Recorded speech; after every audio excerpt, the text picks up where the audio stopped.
seems Jean wants our help with something. We should go pay a visit to the Knights of Avonius when we have a moment. Wonder what's up this time. Mark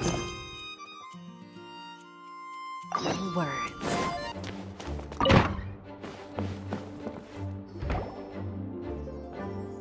Hey, Jean! We're here! Ah, Paimon and the Traveler. I've been waiting for you. Whoa, looks like Jean wasn't the only one waiting for us. Klee and Kaya are here too.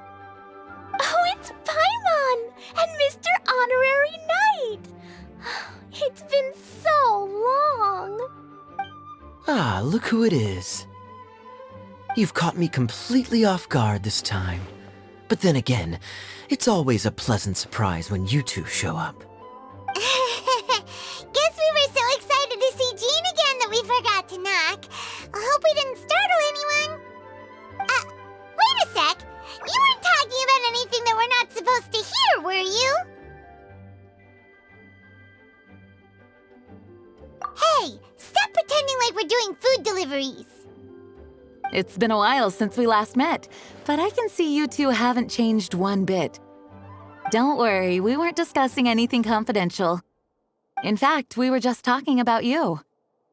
Maybe we should let the star of the story explain it in their own words. Yeah! Let me tell it! Let me tell it! A few days ago, I was reading Todoko Tales in the solitary confinement room when all of a sudden, whoosh! A letter came flying in through the window. Flying through the window? How does a letter fly? Like a bird does. It was flapping its wings. It could even talk. It said, well, it was a bunch of stuff I didn't understand. You couldn't understand? Then it must have been talking about how to avoid solitary confinement.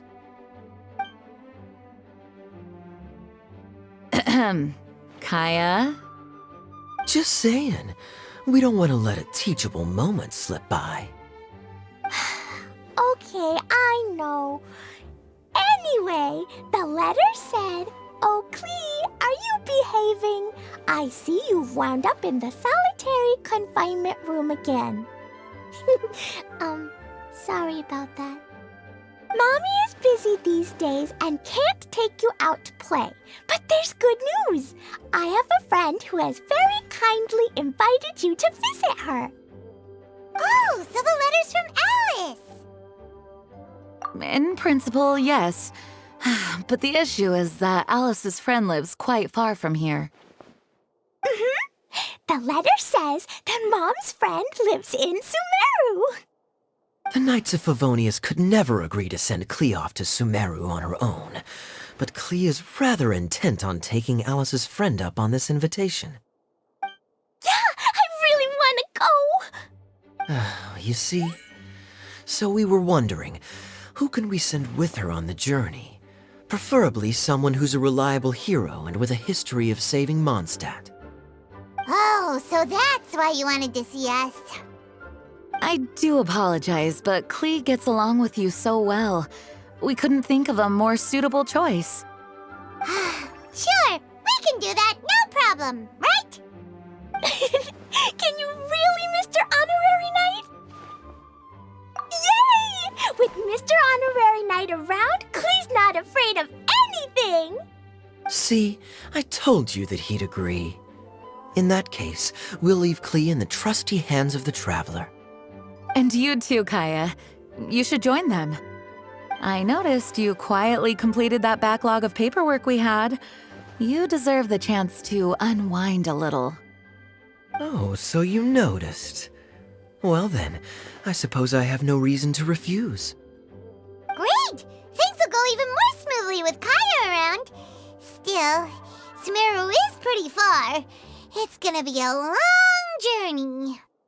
Don't worry, Mom's letter had a magic invite inside.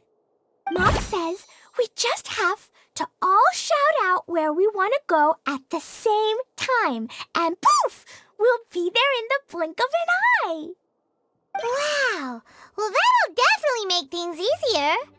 It only works 3 times, though, so we should only use it when we really need to. 3's plenty. 1 for the way there, 1 for the way back, and 1 extra, just for good measure. Sounds very mysterious. I still think we should use it sparingly. After all, we don't know the exact location of where we'll be headed, or what dangers we may encounter on the way. Here's what I suggest. Traveler, you're well connected. I'm sure you must have friends who are familiar with Sumeru. I say we start by teleporting to one of them. It'll give us a chance to test out the magic invite, and also find ourselves a local guide. That kinda makes sense. And since it has 3 uses, there's no point letting one of them go to waste. Couldn't have put it better myself, Paimon. So, do you have a particular contact in mind? Well, we need someone who's familiar with Sumeru and can be our guide, so sounds like we need a forest ranger. And everyone knows that the best place to go looking for a forest ranger is a little place called... That's the one! Maybe we can get Tainari to help us. All right, Gandharvaville it is. Okay, I'm happy wherever we go, especially with Kaya and Mr. Honorary Knight. We should be on our way then. If you'll excuse us, Acting Grandmaster. Yes, let the wind lead. I wish you a safe journey. And Klee, I know. I'll be careful, I promise. Great! Okay, here goes nothing. Take us to... Gandharvaville! Gandharvaville. Grand Arbor Hill! Huh? No, it's not a hill!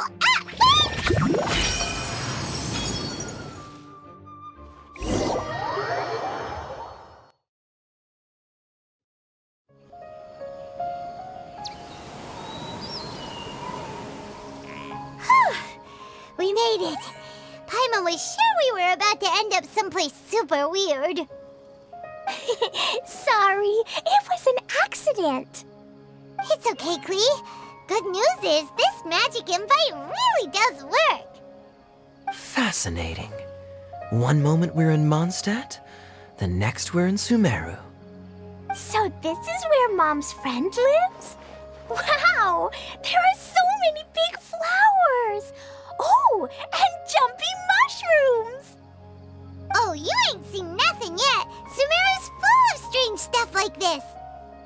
Like, Oh, yeah. Paimon was pretty creeped out the first time we saw one of those. Listen carefully, Klee. Those jumping mushrooms are called fungi. They may look cute, but if you get too close to one, it'll try to hit you with its cap. Really? Okay, well, I'll hit it back with my cap. And then I'll hit it with the hood on my jacket, too. I'll definitely win if it's 2 hats against 1. As long as playing with hats doesn't escalate to playing with bombs. But Klee's our friend, so we should be able to convince her to keep this trip explosion-free. Right? Uh-huh. I'll be extra careful not to blow anything up. I'll try my best. That's very good of you, Klee. You're being very grown up today. Yep, I'm super grown up. I'm already the Spark Knight. Okay, Spark Knight. Well, keep up the good work, because very soon we'll be introducing you to a friend of ours called Tainari in Gandharvaville.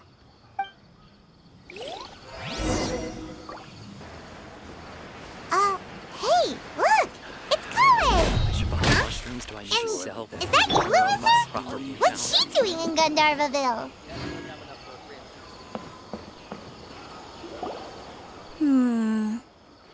I've definitely heard the other forest rangers mention somebody dressed like that before. I see. Then it looks like my suspicions are correct. Who do we have here? Traveler and Paimon! Huh? Oh, Kaya and Klee are here too. Hi, Kale. It's been ages. Kale, Yua! What are you two doing here? Well, affection's really more for Eula. What a coincidence. I didn't expect to run into a fellow Favonian captain this far from Mondstadt. How's the vacation going? Seriously? Bring the whole crew, why don't you? Is it just Paimon, or does Eula not look particularly thrilled right now? Oh, cool! Great idea! Let's go! If you're trying to accommodate me, there must be some misunderstanding. I'm fine. There's nothing embarrassing about running into colleagues in the wild. But earlier you were... Great. Well, I'm sure there's a fascinating reason behind why you're all the way out here in Sumeru. Do share it with us. If you must know, it's a little complicated. But simply put, I'm searching for a cousin of mine from the Lawrence clan. He went missing recently, and after searching his home, we found evidence that led us here. He appears to believe that somewhere in Sumeru lies the key to restoring our clan to its former glory. He came all the way to Sumeru for that? What was he going to do, enroll at the academia? I doubt he came here to learn. He's much too old to start getting a basic education now, and from what I know of him, I doubt he has any interest in intellectual pursuits. All he cares about is restoring his clan's honor. Nothing wrong with that idea in principle, but I'm not certain how fanatical he is about it. So, there's no knowing what lengths he might go to.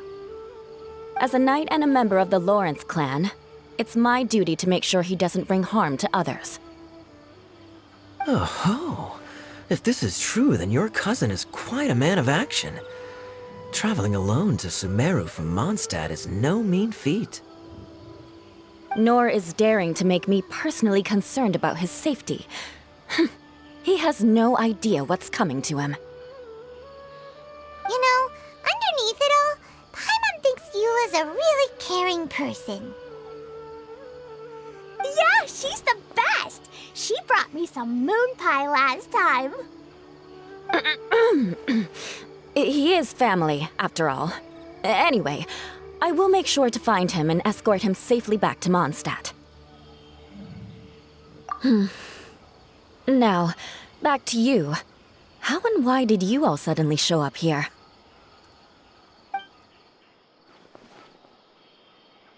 I'm afraid that could be tricky. Master Tighnari's still at Partis the Eye delivering his lectures.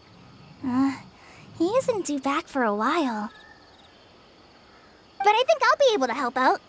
The description in the invitation letter is vague, but I'm pretty sure it's hinting at somewhere in the desert. The desert? Does that mean Mom's friend is from the desert? I guess I'll call her Auntie Desert for now. I remember Mahamatra Sino once told me a strange rumor about that part of the desert. They say there's a secret domain there that can make all of your wishes come true. Wait. He said I should just call him Sino. I keep forgetting that. A domain that makes people's wishes come true. Wow. So is it true? Does it really exist? I probably would have believed it a few years ago. But now that I'm a little older and wiser, I think it makes sense to be more skeptical about things like this. This explains a lot. The domain could well be a myth, but he probably figured he had nothing to lose. If you intend to search for this place, then please allow me to join you. My cousin has quite a collection of books about Sumeru desert mythology on his shelves. I highly suspect that he, too, is looking for that domain. Can I come too? I think you might need me there. You'll definitely need a local guide while you're in Sumeru. And I think I have what it takes to be that person. Plus, it's a forest ranger's duty to bravely lend a helping hand to others in need. We have every confidence in your abilities, Kale. Our party grows bigger and stronger still. What say you to this, Captain Klee? I think it's super cool! I read in a storybook that on your own, alone, you can only have a drop of happiness. But in a group, you have a whole ocean. So I'm sure Mom's friend will be super happy if I show up to visit and bring a whole bunch of friends with me. That's the spirit. In that case, let's get the magic invite to take us there.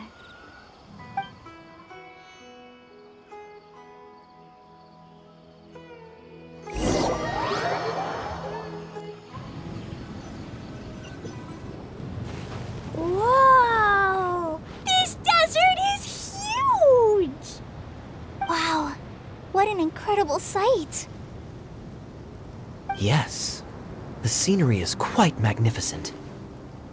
Are you okay, Eula? You don't look so good. I'm fine. Just taking a moment to acclimatize. The air here is much drier than in Mondstadt.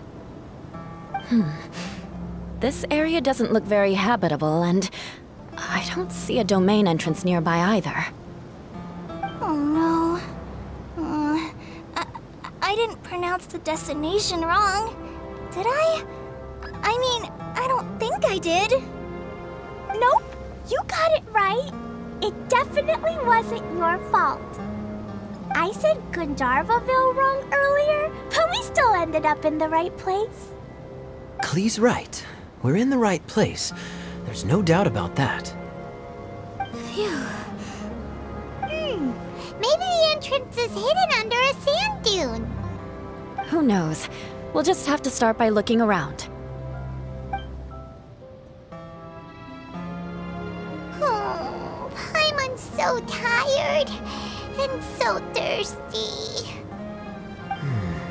We should have found something by now. Unless there's a problem with the magic invite. Huh? How could that happen? Uh-oh. Did I break it by accident? But I didn't do anything. Todoko will back me up. I'm innocent. It's definitely not your fault, Klee. See? Not even a wrinkle on it.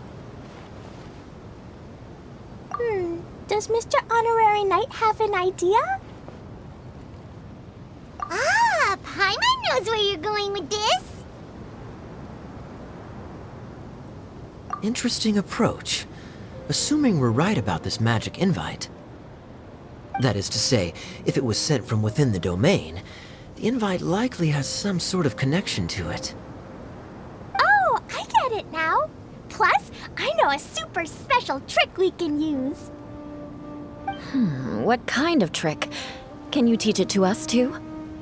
Of course! Mom said that if I ever need help, I just need to shout this out loud.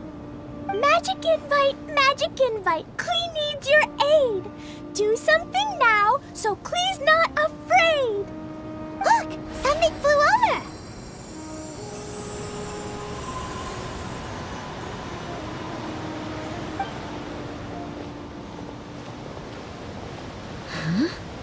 It looks like a bottle. Remarkably effective. That's one trick I'll be keeping up my sleeve in the future. You should make a note of it too, Eula. Absolutely not. It's not my style. I suppose bottles are pretty common in Sumerian mythology. So, is this supposed to be the entrance to the domain? A domain? In a bottle? Huh. Well, if there's one thing we learned in Liyue, it's never judge a domain by its cover. Guess there's one way to find out if this really is the way in. Come on, reach out with your hand.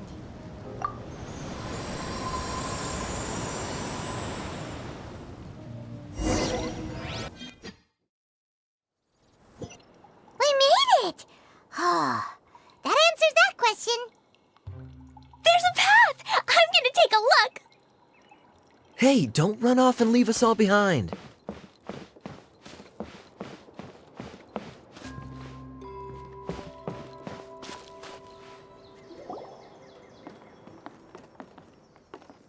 Look! There's a huge garden here! Incredible. It looked so small from the outside. Everyone, I suggest that we stop here for a moment. We should take stock of our surroundings before deciding on our next course of action. Since we're in a bottle, has anyone heard the story of the magic bottle?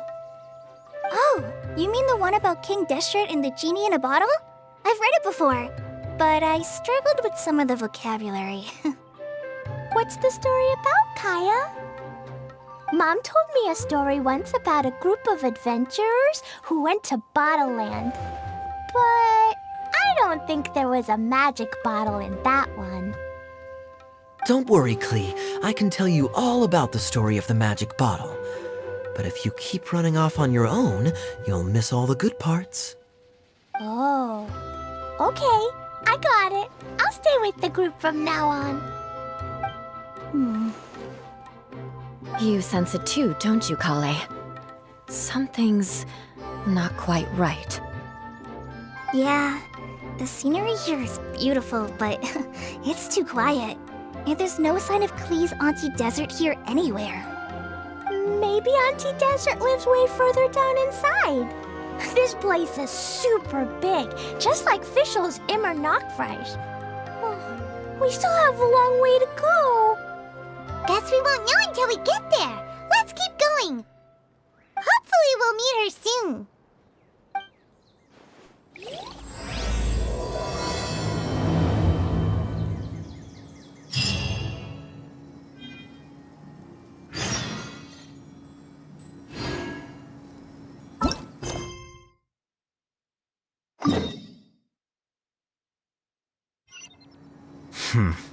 It looks like no one set foot on this road for quite some time.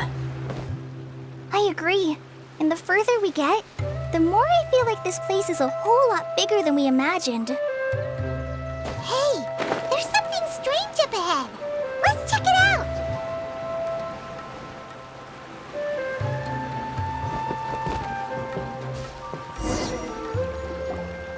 Wow, it's a big ball of water.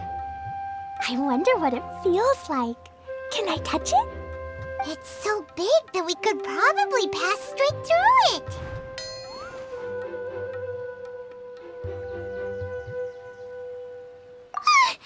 That's so scary! Stop giving Paimon the heebie-jeebies! Let's not touch it for now. We still don't know enough about our environment. But we can't just do nothing at all, because then nothing at all will happen. I have a feeling that this could be the core that sustains this entire bottle domain. In which case, the moment we touch it, this place will instantly revert to its original size, with all of us still inside. Yikes! Okay. Paimon won't touch it. Jeez. Kaya, are we really gonna get squished inside a bottle? Of course not, Klee. I'm sure the real core of this domain is hidden away in a very safe place. Somewhere like... over there, for example. I was so nervous that I didn't notice that big wheel at all. Wait, who goes there?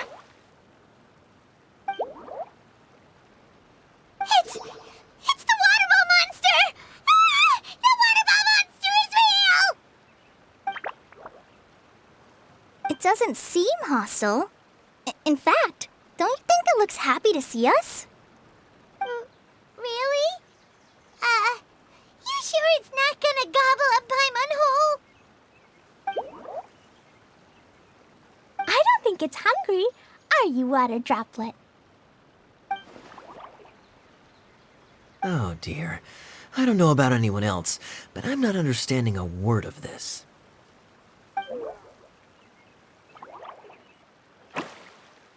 Wait! Don't go! Wait for us!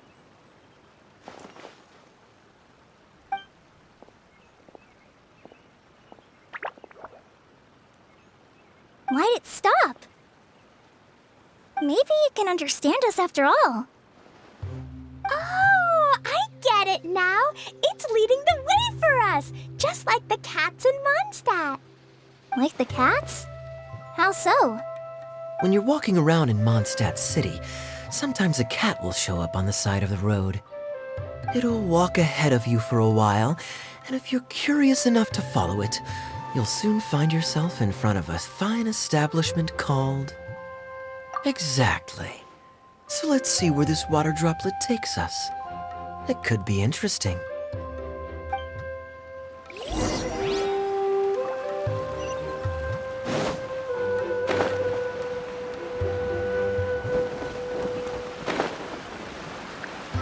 It went this way, right? Oh, hope we haven't lost it. Did the water droplet go into that cave?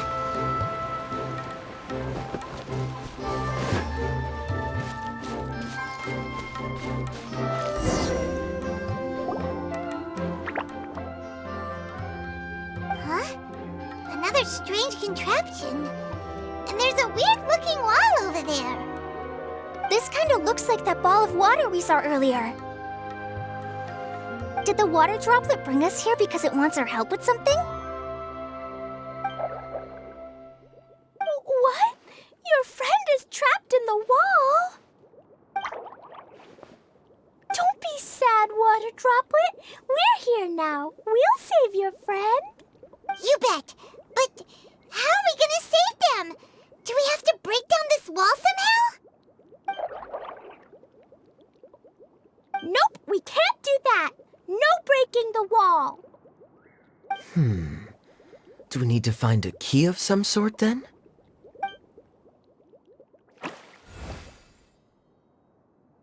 Oh no! Where'd it go? Look, the device has lit up. And it's projecting images onto the wall.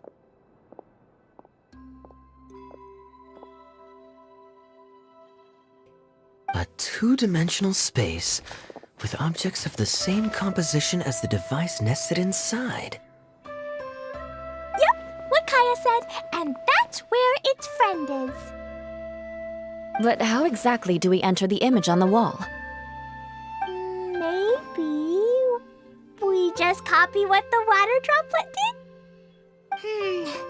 But what does that mean? Hold on, I think Klee's onto something.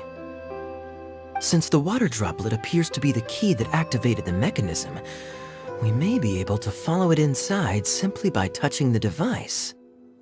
The principle is no different than how we entered this bottle domain. Fair enough. Okay, deep breath, then head in.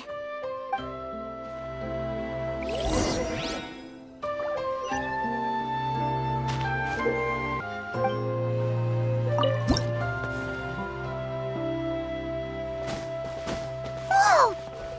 Huh? There's a box blocking your way. Wait, is it a reflection of this box in front of the wall? Come back out for a second.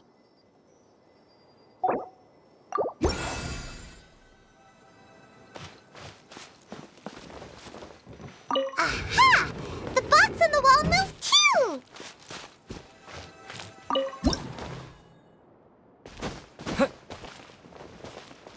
Wow, another water droplet just came out from the wall!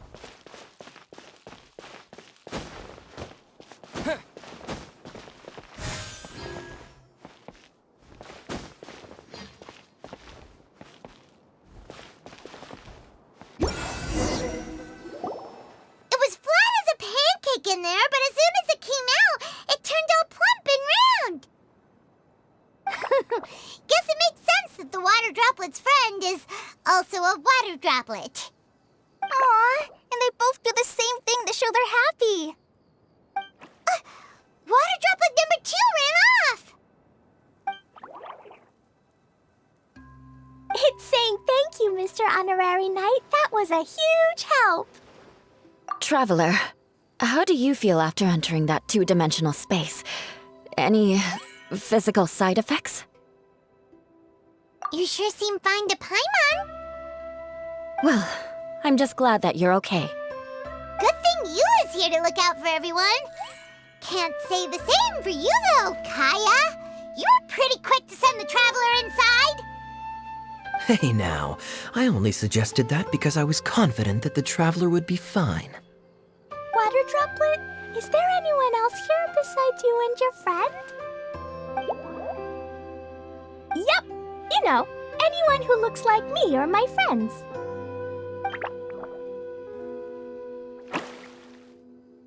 Oh, it ran off again. Hopefully this is a good sign. Amazing! Come on, let's follow it!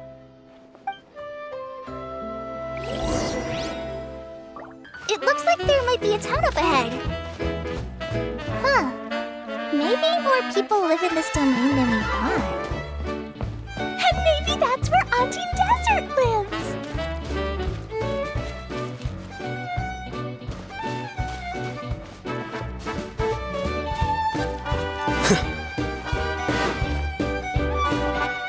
Idyia, the situation is now critical. Our window of opportunity to fix this is rapidly closing. I'm sure you've noticed just how much things have deteriorated in recent days. But even so... This is your home. Are you really going to let everything fall to pieces? Well, I live here, but it doesn't actually belong to me. Huh? Paimon knows that voice. Anyone else who comes into this domain in the future will take one look at the ruins before them and conclude that this place was abandoned years ago. But just imagine how different things could be if you maintain this domain in perfect condition. Whoever sets foot inside would witness a magical wonderland. How miraculous it would feel to them to find such unimaginable beauty in the middle of a lifeless desert. Oh, you're right, General. Truly, but... Act now while you still can. You have to stand up to this and break free from your despair. The most important thing is to have no regrets in the end. Well, no one chooses to have regrets, do they? But I take your point. I'll try my best to stop running away. But the question remains of where to begin. Paimon's figured out who it is. Is it Mr. Honorary Knight's friend from a faraway land? A divine priestess? What's that? Is it a kind of mage?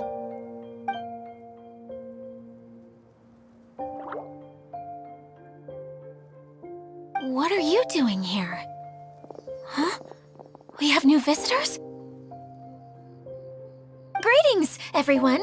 This is the Veluriyam Mirage, and I'm the caretaker, idyia.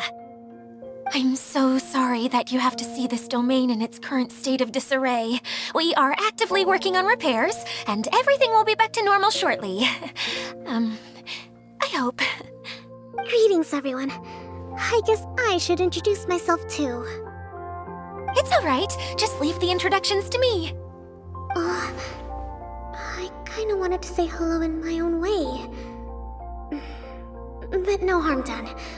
I guess I'll let her do the honors. This lady is a visitor to the domain, just like yourselves. She is a formidable military general. Have any of you heard of Inazuma's Onmyo Chamber? What chamber? Onmyo Chamber. It's an elite training academy for gifted students of Onmyodo. Practitioners are divided into 4 classes, A through D, and assigned the power of Shikigami based on their mastery of the art. Wait. This lady famously led the Class D underdogs to victory against the Class A favorites in the final mock campaign before graduation. An astonishing feat that few in the history of the Academy have ever achieved. Hence, formidable general is no exaggeration. Isn't that right, General? What's wrong? Huh? Wait, so the favorites were beaten by the classy underdogs? Paimon's not completely following. That doesn't sound like the divine priestess Mr. Honorary Knight was talking about. Uh-oh. Did she just get caught lying in front of someone she was trying to impress? Or maybe she uses a different identity in her private life, and this is the first time her friends are learning about it. Seems kind of embarrassing, but also kind of cool. I guess having someone else to introduce you is a good way to make an impression. Maybe I'd fit in better with everyone if I had a title too. Some people call me a general, but it's just their way of showing respect. My actual name is Sangonomiya Kokomi. Huh? Oh no. Sorry, my mistake, General. Miss Sangonomiya. Call me whatever you like, Idyia. The only important thing about names is knowing who's who. Oh, I get it now. It's like that story that Mom told me that time. Klee can explain. So basically, in the story, a big group of people go on an adventure to Bottleland. One of them's called the King, and some of them are called Knights. So, Miss Sangonomiya must be the super smart one who solves all the problems in the story. What's that one called again? Perhaps a sage? Indeed. Wisdom is an important attribute found in military generals. Okay, well, I'll just call you that. Miss General it is. Fine by me. Sounds really cute, coming from you. At least, cuter than my pen name, that's for sure. Well then, how should I address the rest of you? How could I ever forget you? But what about these esteemed ladies and gentlemen accompanying you? I'd be delighted if you could introduce me to them too. Wait! Klee wants a title too! Okay, got it! Klee wants to be a mage! The kind that flies around everywhere! Da-da-da! Whoosh! Kaya can be the master thief. Mr. Honorary Knight can be, the knight. And Paimon will be the fairy who follows the knight everywhere. Master Thief, huh? I did like playing pirates as a child, so I suppose this is an apt role for me. And I must admit, the master part is a nice touch. Hold on a second. Are you saying the position of knight is now filled? Eula can be the sword master who can cut through anything and also gets to wear a super sparkly cape. That's more like it. And Kale can be, the healer.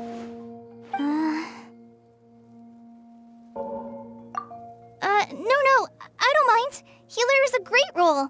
I just don't know if I'm qualified to be one. Whenever I'm thinking of titles for myself, I usually imagine myself as an adventurer or musician. I never thought I could be a healer. I mean, it feels like it should be Master Tainari's role, if anyone's. Don't worry, Kale. You'll be the bestest healer ever. You don't talk much, but you're very kind, just like the healers in Mom's stories. You'll do fine. I heard you're good with bandages. You can patch up a wound, can't you? I can pitch a tent. Maybe you heard wrong? But I'll do my best. It's my first day filling in for Master Tainari, but hopefully it's the first of many. This is a great idea. Once a new visitor arrives, they can assume a new identity, then add in some role-playing. Oh, we can't leave you out, Miss Idyia. There are lots of characters in Mom's stories, but you don't remind me of any of them. That's perfectly okay. I already have a role here anyway, remember? I'm the caretaker. I got it! This wasn't in any of the stories, but you can be the mascot. Mascot? Klee, maybe you could think up an even better role for Miss Idyia. A mascot, you say? Isn't that a character that doesn't have to actually do anything and sits around letting everyone else do all the important work? Incredible. You've seen right through me. Sounds like the idea of being lazy is pretty exciting to her. The mascot serves to maintain troop morale, Idyia. Don't underestimate your role. Ah, all right. I'll be the mascot then. That's That's right. Thank you for bringing these new friends here safely. You can go off and play now. Thanks, Water Droplet. See ya!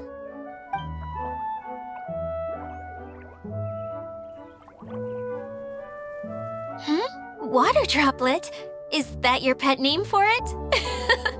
I suppose it's as accurate a nickname as any. We keep getting sidetracked, but I believe you were saying something about being in a difficult predicament. Is something wrong with the Veluriyam Mirage? Oh, yes, about that. I'm afraid the entire domain has recently sustained some significant damage. It was as if the whole world was suddenly flipped upside down. A few components went missing from the core, which sustains the domain, and the impact cascaded out from there. Needless to say, many things in the Veluriyam Mirage have now stopped working.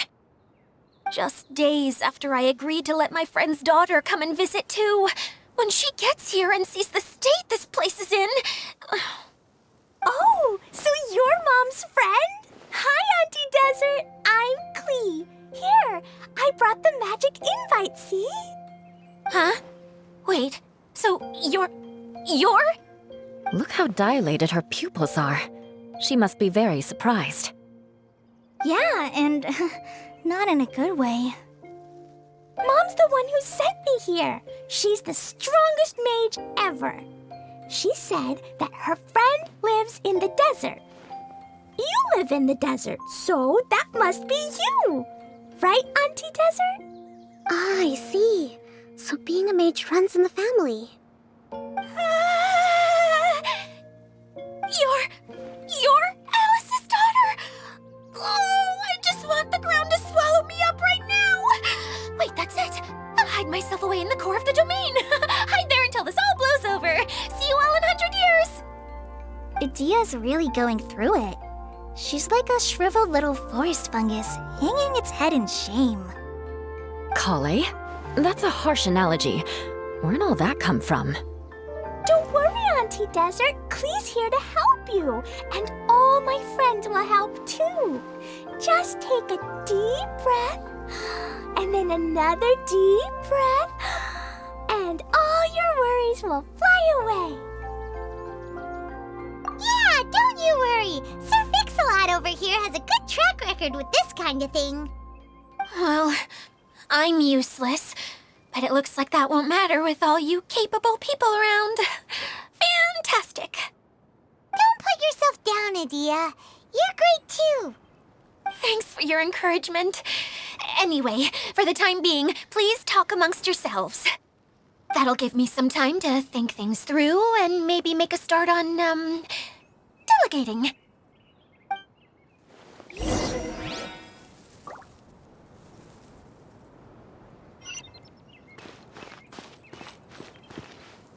Hi, Miss General. Mr. Honorary Knight says that you're from Watatsumi Island. What's it like there? There must be loads of fish, right? Wait! You look kinda like a mermaid. Are there fish in your family? Oh, sorry to disappoint you, Miss Mage, but I'm just an ordinary human. I have lots of great stories about Watatsumi Island, though. Come on, let's enjoy the scenery while I tell you all about it. Feeling nervous, Kale? Well, it's your first time as a guide, after all. Oh no, not at all. I'm just, still settling into the role. So I was thinking about how to talk more like Master Tighnari. Well, the easiest way to imitate someone is to start with their most common turns of phrase. Oh, okay. In that case, put that mushroom down. Now, it's highly poisonous. There you go.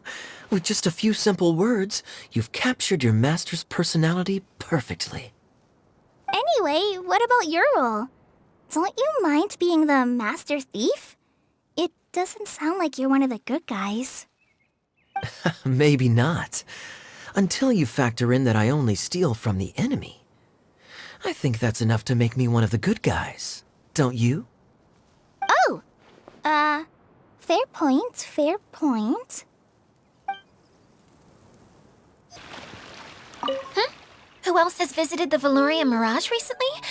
There was someone from the academia who came not long ago. A Kasharawar scholar. Blonde hair. Architect, I think. He was a huge help and redesigned many of the buildings here. Although he was always grumbling to himself, he was extremely diligent in his work. What a kind person. I could tell that was a sensitive soul. A lot like me. Sorry. Please pretend you didn't hear that. I'm, of course, a very strong and resilient person. After him, an aristocrat from Mondstadt showed up, then Miss Sangonomiya. Unfortunately, everything here suddenly started changing before I had the chance to be a good host and show them around. Do you know where the Mondstadt aristocrat is now? If I remember correctly, he headed north after the incident. It's a pity we're having all these issues. If we could get everything working normally again, I could probably locate him in an instant. Still, not to worry. There's nothing dangerous here. Hey,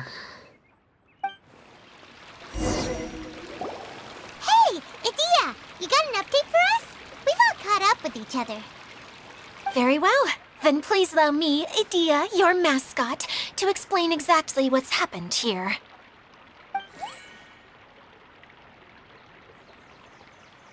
Basically, this entire domain is powered by a device called the Central Hub, which you all saw earlier. But following a major incident, several key components from the Central Hub came loose and went flying. 4 components, I believe, which has caused the Central Hub to stop turning. Oh, so that thing's supposed to spin?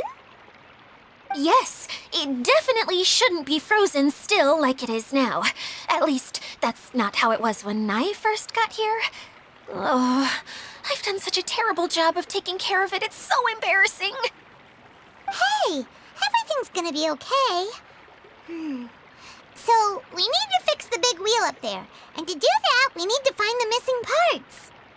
Right. I do know where one of the parts is. It landed not too far away. But the rest all landed in different areas. I'm afraid you'll have to go and look for those. Now, as the caretaker and your mascot, I shall announce your respective adventure duties. You can just be yourself if you want. No need to force the whole role-playing thing. Oh, I see. Okay, so I was thinking that maybe Swordmaster Eula and Healer Kale could investigate the Northern Zone, if that's okay? Fine by me. I was going to be looking for my cousin there anyway. I'll be your backup, Eula. I know you usually team up with Amber, so I'll try my best to fill her shoes. Oh? Well, this'll be fun. Let's see if a forest ranger can outperform an outrider. Master Thief Kaya and Mage Klee, if you could earmark some time in your busy schedules to search the West Zone. Earmark? What does that mean? It just means we mustn't forget to do it. Don't worry. We can handle that. Finally, we have our General, Miss Sangonomiya, and our Knight, the Traveler. If there's no objections, please come with me to retrieve the first component.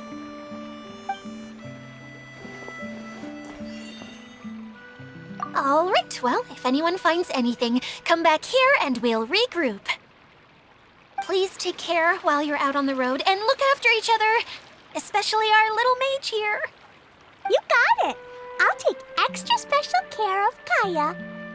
I'll be on my best behavior. Okay, we'll leave it there for now. You two, please follow me. I remember seeing it just behind the Central Hub. So, how come you didn't bring it back when you first saw it? I'd have been more than happy to, if this one component was enough to fix the whole domain. But with 3 other components to find, I suddenly felt overwhelmed by how much work needed doing. Paimon kinda gets that. Taking the first step is always the hardest part. Hey, so Paimon's been meaning to ask, what brought you here, Kokomi? Oh, well, things have quieted down in Watatsumi Island for now. So I thought I'd take the chance to get out and see more of the world. You've traveled a pretty long way. Why Sumeru? I figured that I needed to venture further than usual to really broaden my horizons. Well, that's one reason anyway. I can explain in more detail another time.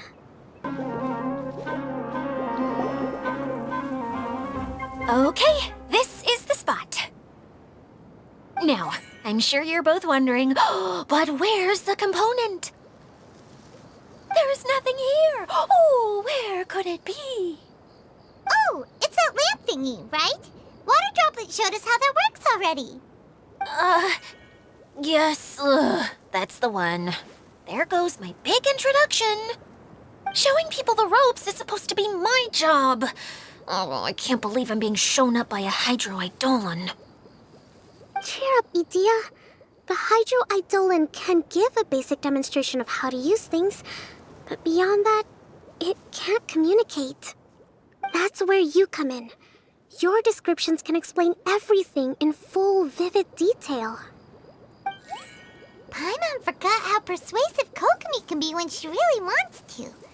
Sometimes having a genius strategist around really comes in handy.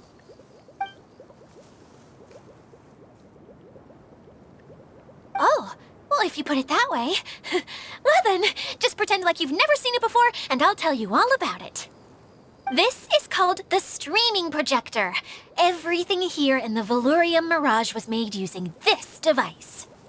All you need to do is place an item in the projector, and you can construct a corresponding item based on the shape of the original and your imagination. At least, I think that's what it used to do. With the domain in its current state, only its most basic functions are still operable. Okay, not quite that basic.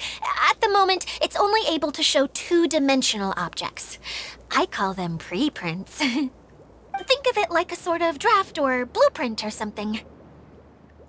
So you're saying the component fell into the preprints? Yes, exactly. I'll leave you to go in and physically retrieve it. While I'll be out here rooting for you by doing a motivational dance. Really? No, sorry. I feel like I have two left feet when I try to dance. I guess I'll just find a place nearby to sit and wait patiently for you. Hey, come on! Cheer up! We'll handle everything from here!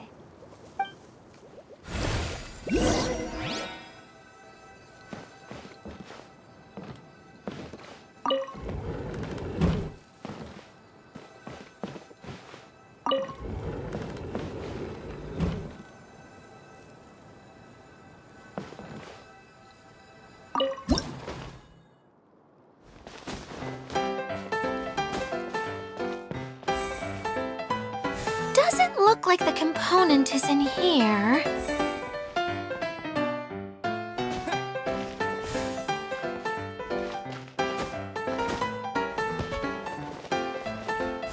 Yes, that's the one! Now you just need to bring it back out.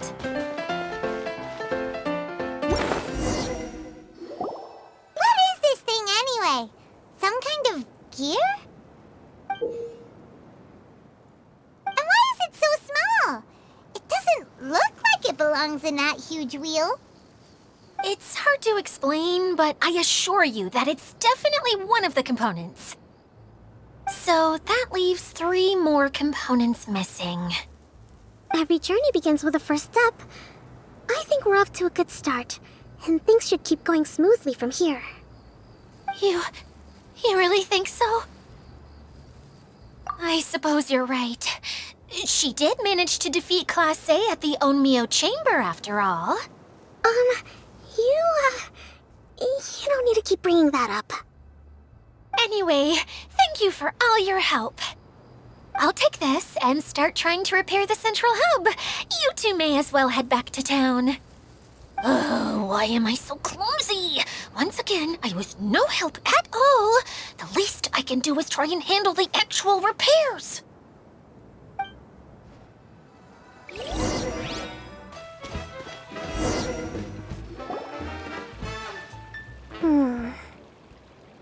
What's wrong, Kokomi? I'm just a little confused. You mentioned that the water droplet showed you how to use the projector? Can you tell me a little bit more about that? I'm so curious to know what happened. Oh, sure! I see. Hey, look! The wheel is spinning now! Oh, and now it's stopped again! Well, that didn't last long. It also wasn't spinning at the right speed. Before the incident, it spun much faster than that. Oh, so you saw it back when it was still working? Yes, I arrived here a little earlier than the rest of you. But the incident took place not long after I entered. Like Idyia said, it felt like the world was flipped upside down. Well, I don't know how else to describe it. And I certainly don't want to experience it again. No, it's no use. Seems it won't run until all the missing components are returned. For a moment there, when it started turning, I got excited. I thought that maybe the hub can work just fine without the other three. Wishful thinking is only going to lead to disappointment, Idyia. Let's stick to the plan. We'll get there. Hey, Mr. Honorary Knight and Miss General are here. Oh! You beat us! I was sure we were gonna be the first ones back. Hey, how'd it go?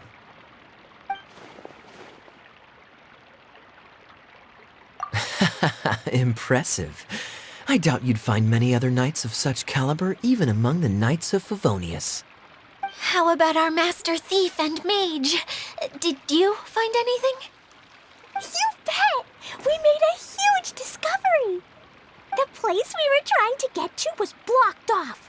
We couldn't see anything past it, and there was no way around. But then, just now, a huge canyon appeared out of nowhere, so we hurried back here. It appeared just now? Come and see, Mr. Honorary Knight. Let's go on a canyon adventure.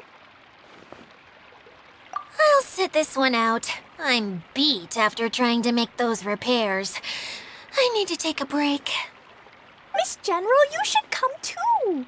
You can hide behind me and give me smart advice while I protect you. Wonderful. It would be an honor to serve as advisor for our young mage. Let's go!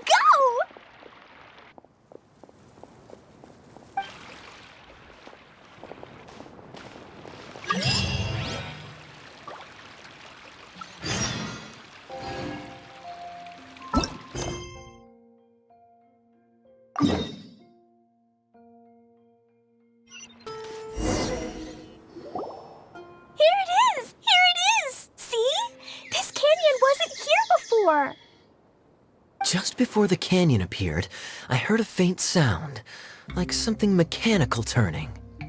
Ka-chuck, ka-chuck, ka-chuck. Could it have been the central hub?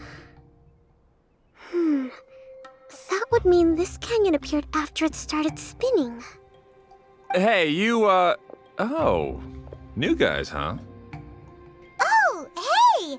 Paimon didn't realize anyone else besides Idyia lived here. You actually saw her? She's barely shown her face since everything started falling apart here. Excuse me for asking, but who are you? Oh, right. I didn't introduce myself. I'm Ferdinand. Me and my brothers look after this whole zone. Well, we used to, until this whole domain was, like, flipped upside down, or whatever. The method we were using to make the carts and tracks stopped working after that. Idyia is working on repairing the domain. We were just with her before coming here. Really? Huh. I assume that she'd be curled up in a fetal position somewhere, hoping all her problems will magically disappear on their own. Good for her. Anyway, I checked all the stations around the whole circuit. They've all conked out. Conked out? How? Would you mind elaborating a little for us? But aren't you just travelers who stumbled upon this place by accident? Nuh-uh! I'm Mage Klee, Idyia's helper. A mage? You? Allow me to explain.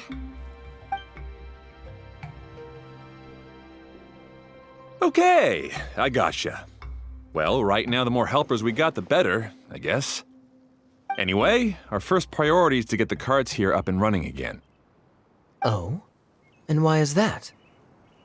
The roads here twist and turn so much that the best way to get around is by riding the rail tracks instead. Let me show you. This is what we used to make them. Did Idyia bring you up to speed on these things? Yep. Basically, we need something that we can put inside that'll make a cart for us. Like what? Can it be anything as long as it looks like a cart? Yeah, you could put it that way. But one other thing is that it has to be compatible with the tracks. So, something like a sedan chair, maybe? But I'm not sure we have all the materials required to build one of those. How about you, Traveler? Any ideas?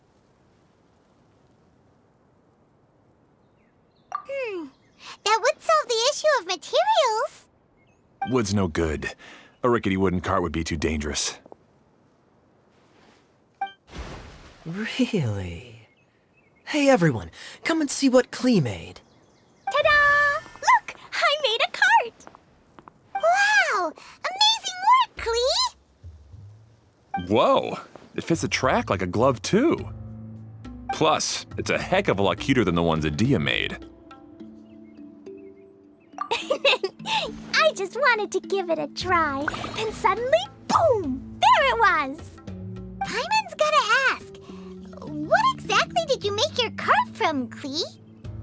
I used Jumpy Dumpty. Aha! Thought so. Is there a problem or something? If not, then let's get ready to leave. It's just... this cart is made from, It's a bomb or something, isn't it? Yeah, I gathered from your conversation that Jumpy Dumpty is a little more volatile than the cute name suggests. It's okay, though, because the end product only takes on the general look of the source material. So to be more specific, while different materials have different properties, most of them aren't transferred to, It's okay! No need to delve into the theoretical stuff. Paimon just wanted to make sure we aren't about to end up like the, flying fish of Starfell Lake. Huh? Can we ride the cart now? In a moment. We need a hydro-eidolon to power it up first.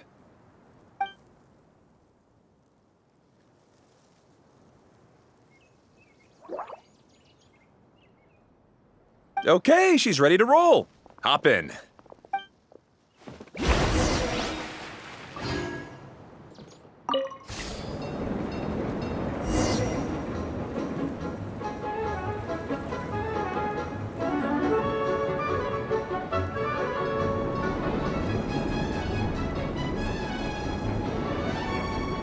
Whoa! This cart is fast! Chugga chugga chugga choo! Woo woo! Yeah! I'm gonna call it the choo-choo cart!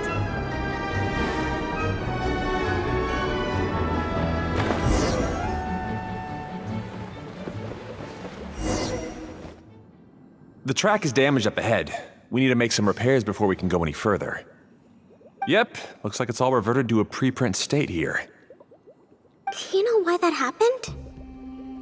Everything in this domain starts as a preprint and only takes shape after being illuminated by the streaming projector. But the hydro-eidolon that forms the tracks here has been trapped in the print.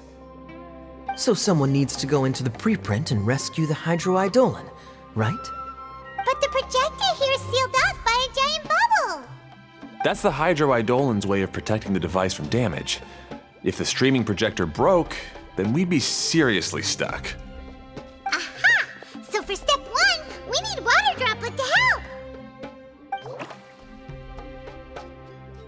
Aw, it seems to really like that name.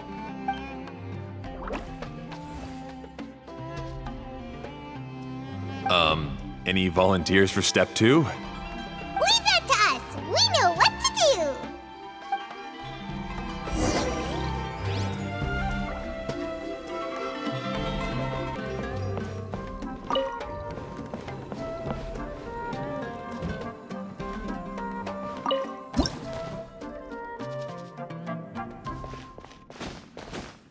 Ah, so the hydroidolin was locked up in that chest.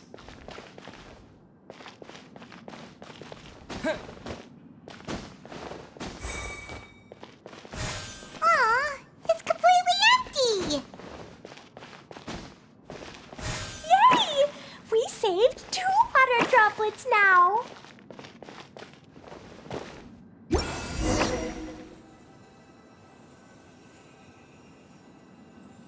Whoa, water droplet just transformed into some new tracks. Good. Let's keep going then.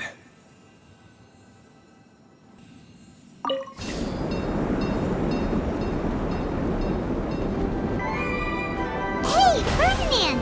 You mentioned that you managed this place together with your brothers. Did you mean that your brothers are water droplets? No. The hydroidolins are like helpers here. As for my brothers, well... those two. You'll meet them soon enough.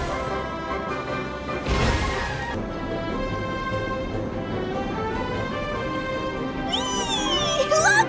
Klee can fly just like Paimon now. This is way more exciting than how Paimon usually flies.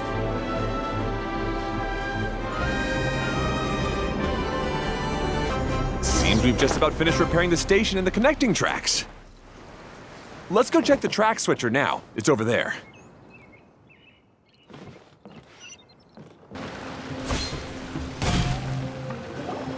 Oh, there's another spinny thing here. It's so big. But, not as big as the one we saw in the middle of this place. That one was huge. I bet it's something super important. I remember what Kaya said earlier. Very good, Klee. You're using what you saw earlier to make observations, like a real adventurer. It appears to be a system that rotates to switch tracks. That's right. Originally, all you had to do was flip this switch and the junction would rotate. But it seems Jeremy still hasn't fixed it yet. He sure talks big, but when it comes to actually getting things done... Is this Jeremy you mentioned one of your brothers? Yeah. When I talked to him about repairing the tracks, I suggested we start with the station, but he said we should start at the junction. Really, it made no difference which one we started with, but he just had to turn it into a huge argument. He always treats me like I'm a fool and disagrees with anything I say. Let's see what he has to say now that I've already fixed the tracks. If you ask me, you're clearly a sharp person, Ferdinand. Yes, finally someone who can recognize that, rather than just shrugging off my ideas. Come on, let's make our way to the junction and see what he's up to. I bet he's still fretting over what to do.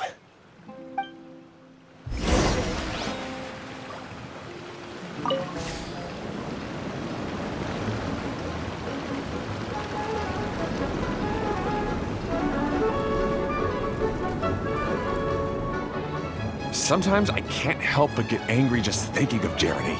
You should have seen him back in the sandstorm. I suggested we go east, and he argued that we should go west. You were in a sandstorm? What happened after that? We separated and each went our own way. Lucky for us, we stumbled across this domain. Otherwise, I'm sure we would have been buried in the sand.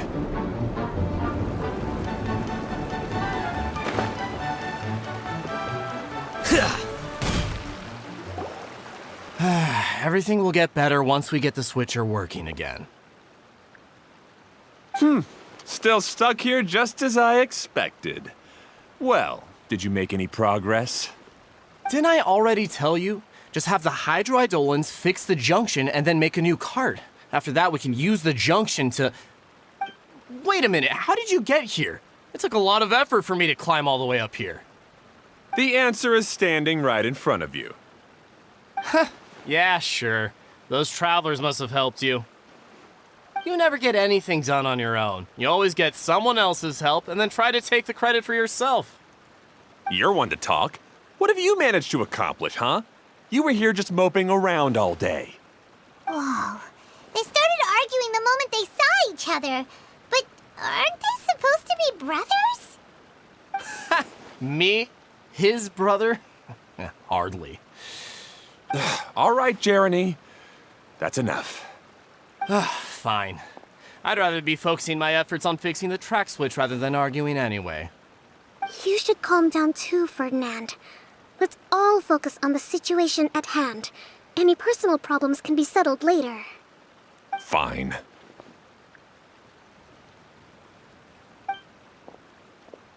I'm sorry you had to see that.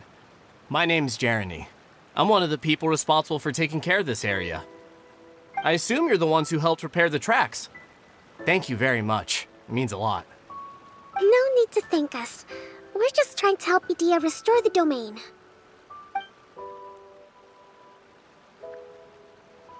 I see. Now that you and Ferdinand brought the cart up here, we'll need the hydroidolins to fix the area below. Them again, huh?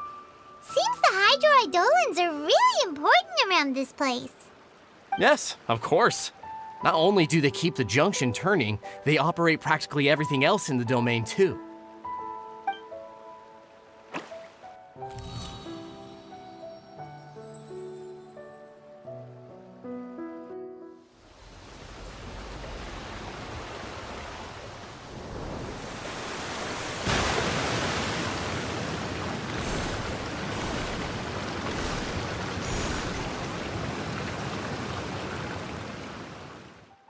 All right.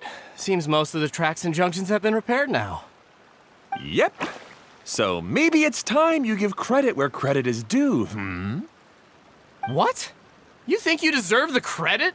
If anything, we should be thanking these travelers. You... Well, either way, you're not the one getting any credit. You're always quick to criticize my ideas and push your own, but you never actually get anything done. And what about you? Don't forget it was Hado and I who took care of the mess that one time you impulsively tried one of your brilliant ideas. Speaking of Hado, wasn't he with you? I left early this morning. I assumed he'd be with you. Seriously? Couldn't you have at least looked to see where he was before you left? Hey, come on! You didn't see him either, so what's your excuse? Klee? I don't get it. Nobody did anything bad. Why are they arguing?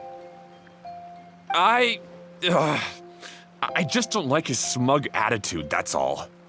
Who are you calling smug? If anything, you're the one who's making such a big fuss right now.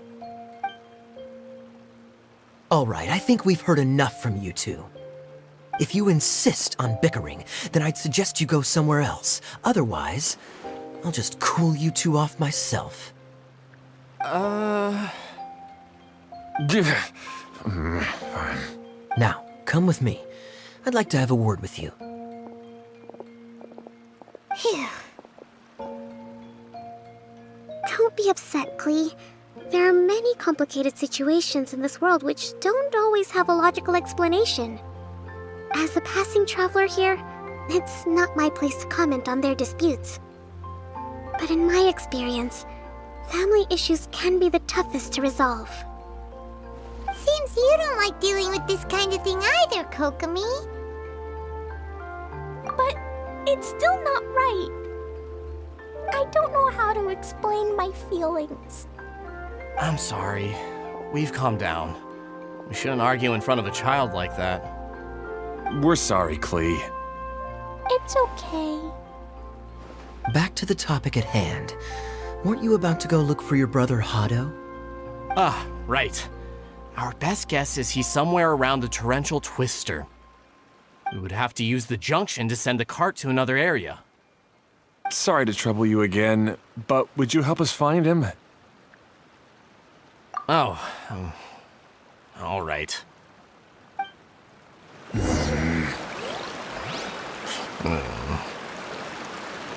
come on, you two. You're brothers after all. Can't you try to get along? Okay, this is the end of this track segment. Otto should be nearby.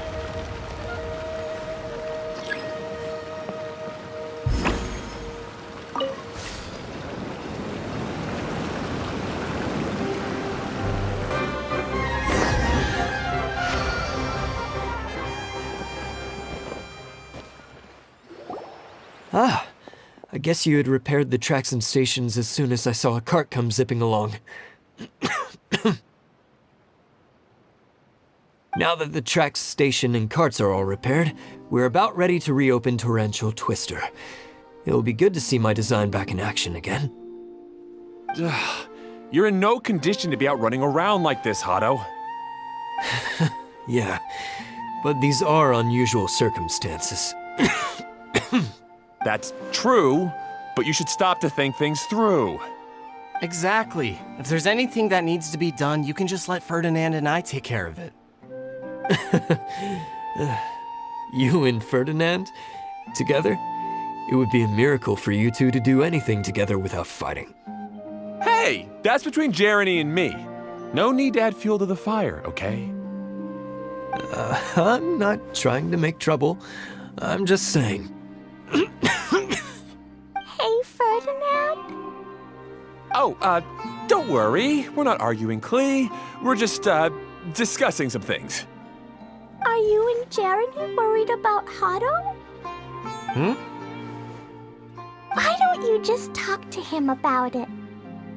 Kaya's also worried about me sometimes, but he doesn't ever criticize me. You're right, but our relationship is much better than these guys.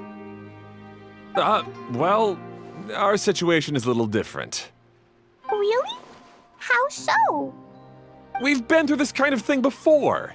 If we didn't warn Hado, then he wouldn't take it seriously and something would eventually happen. As his brothers, we have to help him. But it doesn't look like you're helping. Huh? Maybe Klee doesn't understand everything. But my mommy told me that you help someone to make them feel happy, not to make yourself happy. Hado sure doesn't look very happy. Why don't you ask him what he needs? Klee's right, you know. You three need to open up and talk things through. You are brothers after all.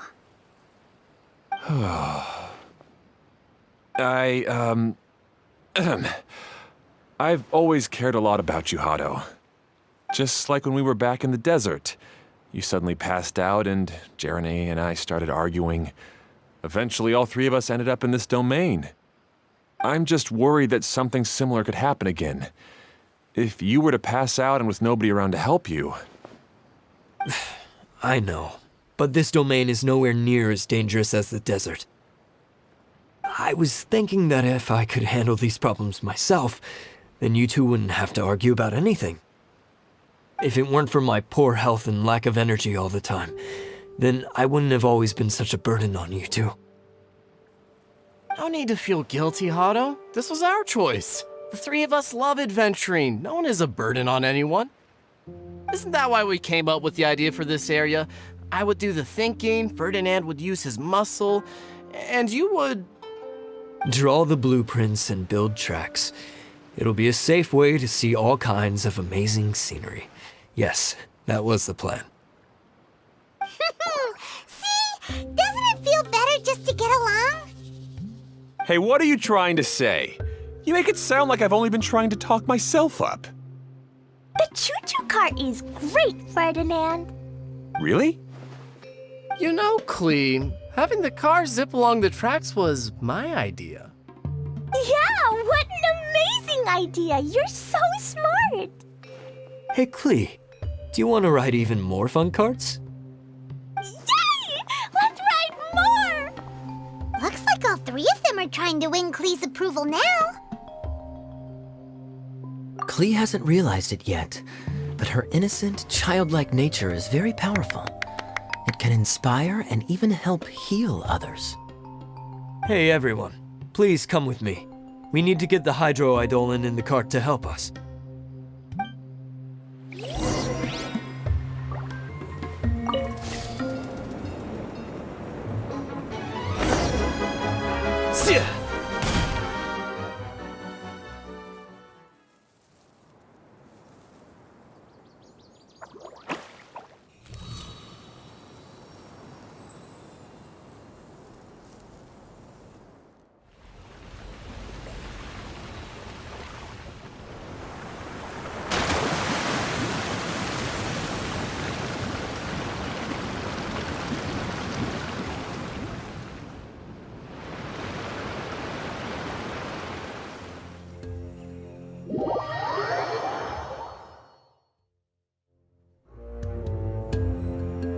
Good. Torrential Twister is ready to run now.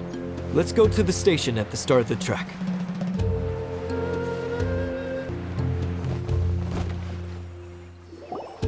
Hado and I have double-checked everything. It's all operating safely. You can go for a ride now. Hold on a sec. Before we say goodbye, I have something I'd like to give you all. It's a rock climbing rope. We used it on our adventures to climb mountains and traverse many places. Huh? But doesn't it mean a lot to you? Are you sure you want to give it to us? Yes, of course.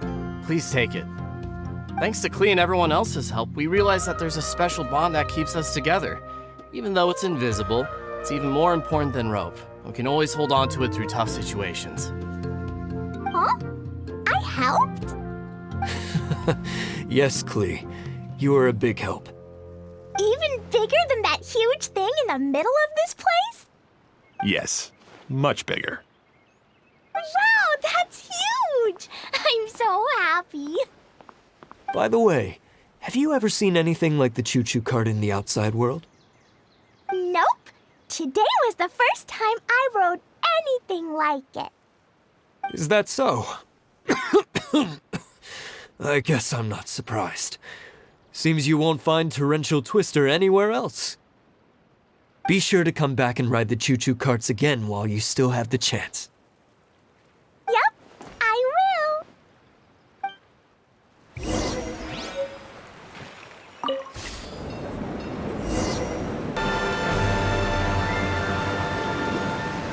Oh, this is even higher than I expected. The drops are pretty steep too. Are you okay, Kokomi? If you're scared, just yell and let it out. We won't tell anyone. What happens in the bottle domain stays in the bottle domain.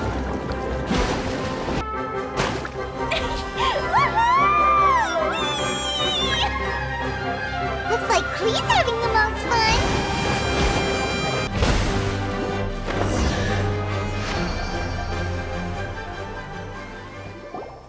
That's so much fun! Klee can fly across the sky like a real mage now. Guess that sort of makes sense. Wait, but if being able to fly makes you a mage, what does that make Kaya, since he's here too? Nothing! Kaya's just the master thief! Don't you remember, Paimon? Oh, right. Guess it slipped Paimon's mind. Sorry to bother our young mage, but there's something a master thief would like to report. Do you still remember our mission? Uh-oh. I was having so much fun that I almost forgot. We're supposed to be helping Idyia look for the missing components. But don't worry, I've already got one. You mean you snatched it when we weren't looking? I didn't have to go that far. In fact, the component we were searching for was actually that orange rope. If anything, you could say it came right into our hands at the right time. Let's head back and give it to Idyia. Aw, do we really have to go? Okay. Even though I want to keep playing, I know idyia is really important. That's our wise mage. Don't worry. Tonight, you'll be able to see stars in the water and watch fish dance in the sky. Seems Kokomi's out of it after that ride. Her face is completely blank and her lip was trembling while she was speaking. Maybe we should have a rest for a while. I thought I was keeping my composure pretty well. Don't worry, my mind is always spinning. I'm used to this. We should head back to Idyia. How about we hold hands, Miss General? Klee will give you energy.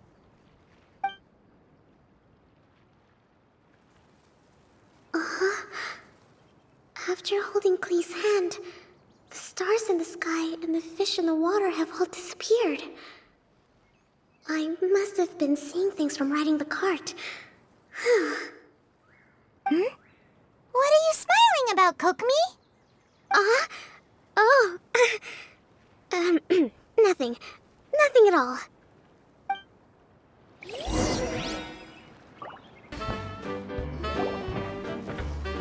Welcome back! Well, any good news?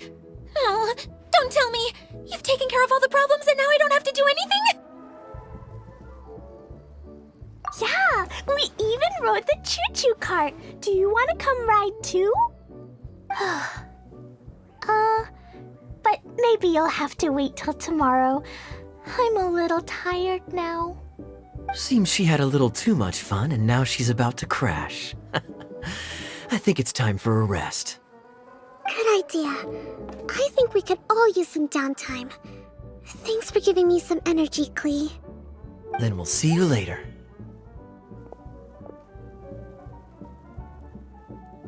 Bye, Mr. Honorary Knight. Bye, everyone.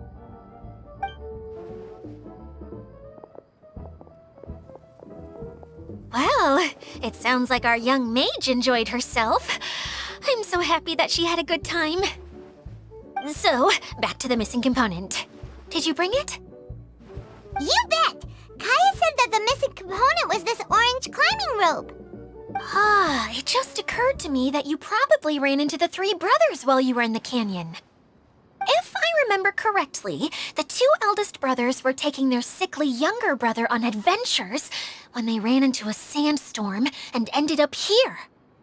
They were all arguing with one another when they first arrived, but it wasn't long before they broke down and were huddled together in tears. They sure must have a lot of energy to keep up their bickering and adventuring every day. I'm a little worried about them, yet quite envious of all that energy. You almost sound as if you're reminiscing about old friends, Idyia. Yes, I've known them for quite some time after all, but I seldom go to that area. You can hold on to the rope for now, Traveler. I have no use for it until we have the other components. By the way, Eula and Kale have also returned, but I'm afraid they weren't able to make much headway. They mentioned that they would like to head to the jungle north of here, once you have all rested up. Now that I've told you everything, I'll go rest. I'll go and check on the situation in the remaining two areas. Do you need me to accompany you? No, it's all right. You've already accomplished a lot today. You should rest up.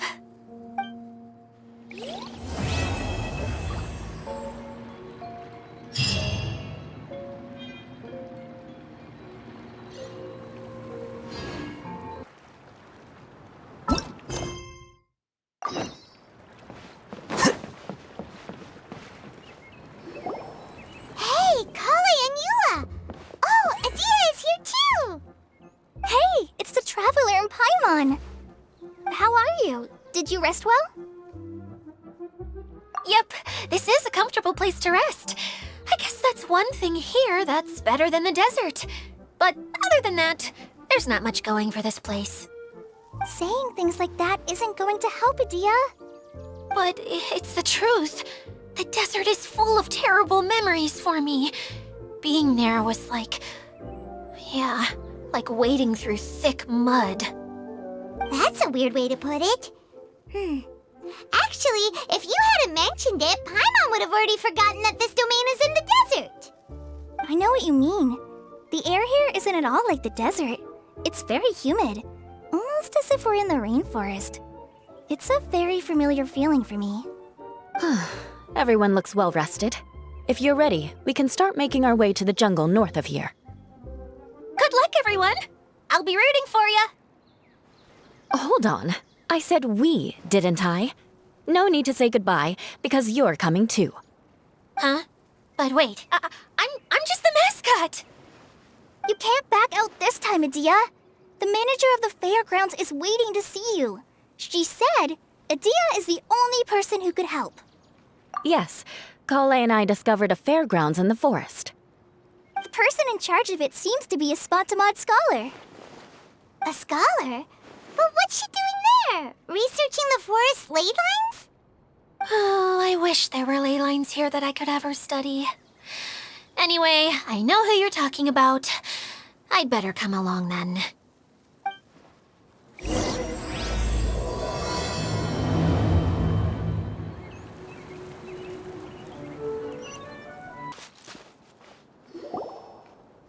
Finally, someone has arrived. Sorry to keep you waiting, Maimuna. We've brought Idyia with us. Thank you, Kale. It's been quite some time since I've seen you, idyia. To be honest, I didn't think you'd actually show up. If anything, I thought you'd be curled up somewhere crying alone. Hey, you shouldn't be saying things like that. Doesn't seem to be the first time Paimon's heard someone say that about Idyia, though. You want to see me cry? Fine. I'll stop crying right here! No, please don't. All right, I shouldn't have said that. Now, who are these two? And Paimon is Paimon! They're reliable helpers. Lucky for you that I found them. You'd better be more careful about how you speak to them, okay? Of course. Good to meet you. You may call me Maimuna. For the sake of time, we should forego the usual pleasantries. Please follow me.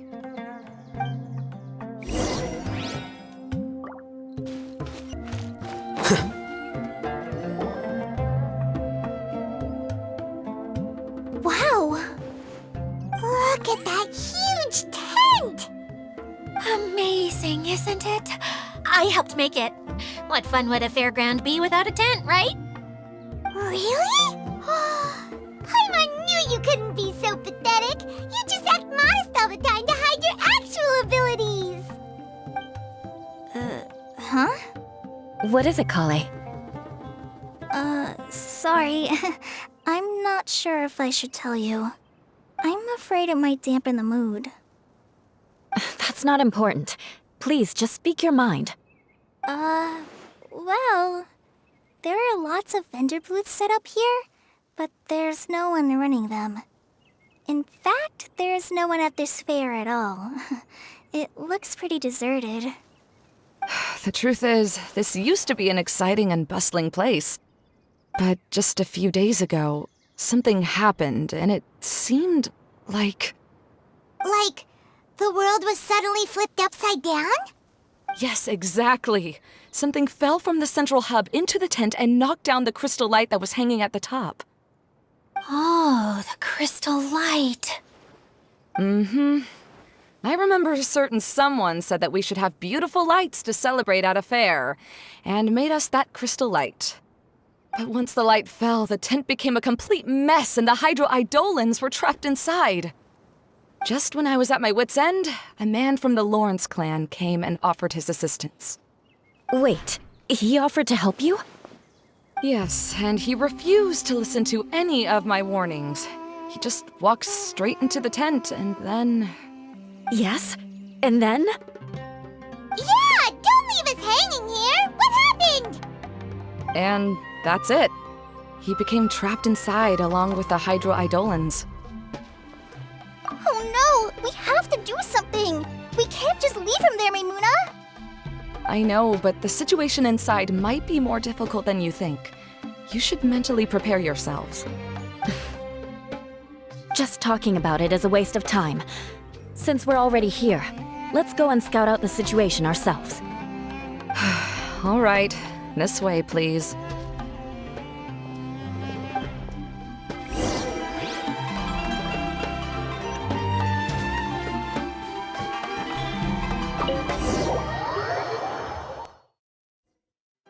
There used to be a large stage inside, but after everything got shaken up, it seems the very nature of the entire place was altered.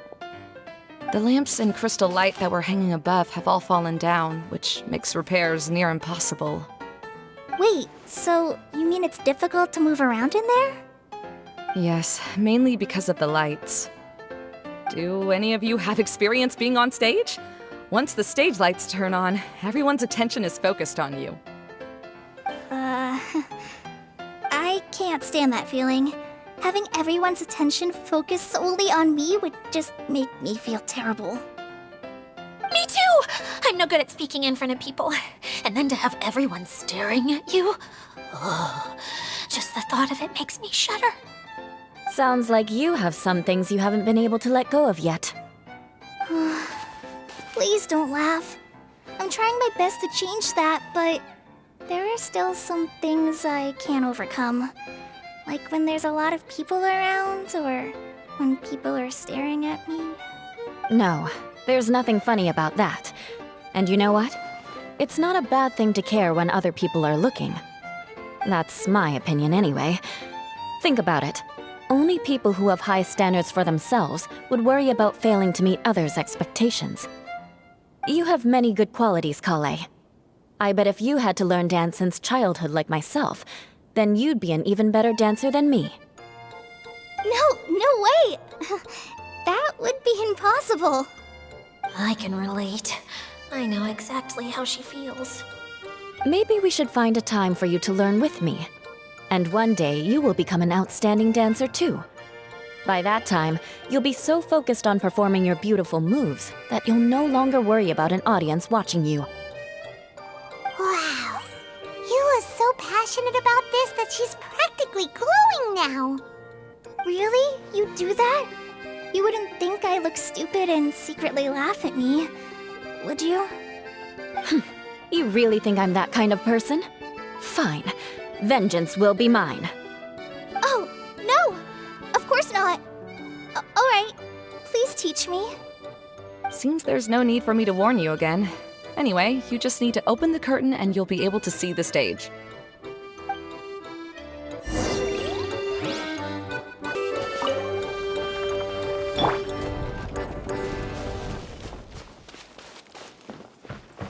Wait, what's the thing in the middle there? That's my crystal light!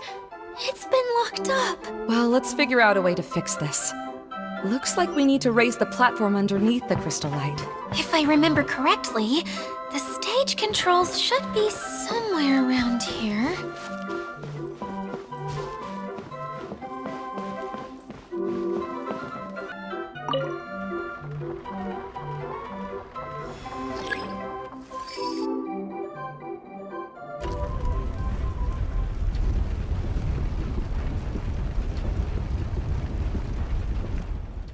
It seems we have to use the colorful lens to make the light change colors. That's one way of shining new light on the problem. Hey, Maimuna? Do you happen to know someone named Sino? No, never heard that name before. Why do you ask? Oh, never mind then. I was just thinking you two would have a lot in common. Back to the situation at hand. We should probably head into the passageway that opened now.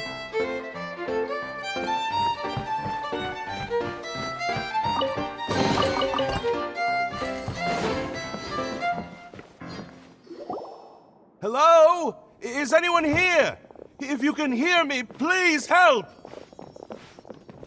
Lessig Lawrence? Who are you? Who has the audacity to utter my full name? You sure don't look like you're in any condition to be talking like that. Yep. He's a member of the Lawrence clan, all right. Even though he's hanging on by a thread, he still insists on clinging to meaningless etiquette. You. What are you doing here? Huh. Have you come here to mock me, Eula?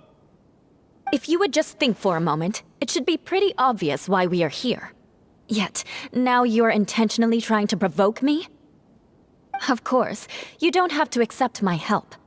After all, aristocrats are naturally superior and need no help from others. Yes, thanks for the reminder. I don't need help from the likes of you. I don't think he really means it, Eula.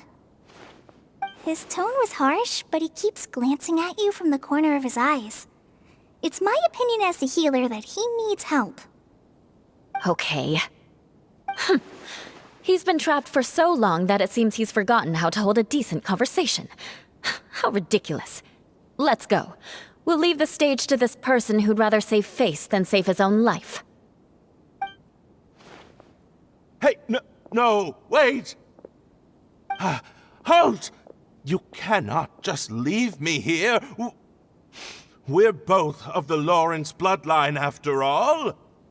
Helping me when necessary certainly won't tarnish your prestige. If anything, my embarrassing predicament will be overshadowed by your virtuous deed. We must uphold the prestige and dignity of the family. This is the best reason you could come up with? You think tacking on the word family will be enough to talk me into helping you? You should be ashamed for your careless actions. It's because of you that we all had to come here. Seems everyone in the Lawrence clan is this way. They'll do anything to save face. All right. Looks like it's time for the mascot to step in. Here you go. One for Eula, and one for Lessig. What is this? Candy? Thanks. Oh, the smell! It's just like the aroma I smelled coming from the lens. Yes, that's right. Enjoying something sweet always lightens the mood. Oh, thank you, Miss Mascot. I certainly do feel much better now. So he's willing to thank someone else, but not me. Eula has been worrying about you the past few days, and asked me several times regarding how to find you. But now that you two have been reunited, I won't have to keep answering her questions anymore. Oh, I'm so happy. Let me clarify one thing. I don't care what happens to him. If you're going to keep saying nonsense like this, then... Eula will never admit that she actually cares about him. Yeah, you're probably right. If you're going to keep saying nonsense like this, then at least give me another piece of candy. Oh, sure. I still have more. Sorry. I admit my mistake. I know I've caused heaps of trouble for all of you. Why couldn't you have just said that earlier? I'm back. Oh? Have you already finished catching up? Why are you all looking at me? Oh, nothing. Don't mind us. All right, then let's clean things up here and keep working our way toward getting the crystal light fixed. There's no need to push yourself in your condition, Lessig. I'll take him and find some place for him to rest. I happen to be a little tired myself. All right. I'll leave my cousin to you then. You'd better rest up and regain your strength before we settle things, Lessig. Now, let's see if there's any way to keep raising the platform higher. We probably will need to find a mechanism that's like a lamp.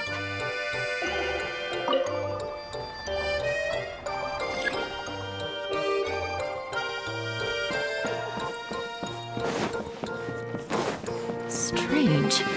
Is that really the Lessig that I know? You shouldn't always judge people based on the way you knew them before. People change, and people can always make different choices.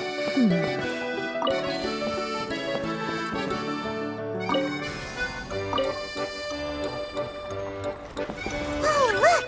There's a water droplet over there! A hydroidolin! It must have been trapped in the curtain, but at least it seems to be okay.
thought it looked big from the outside.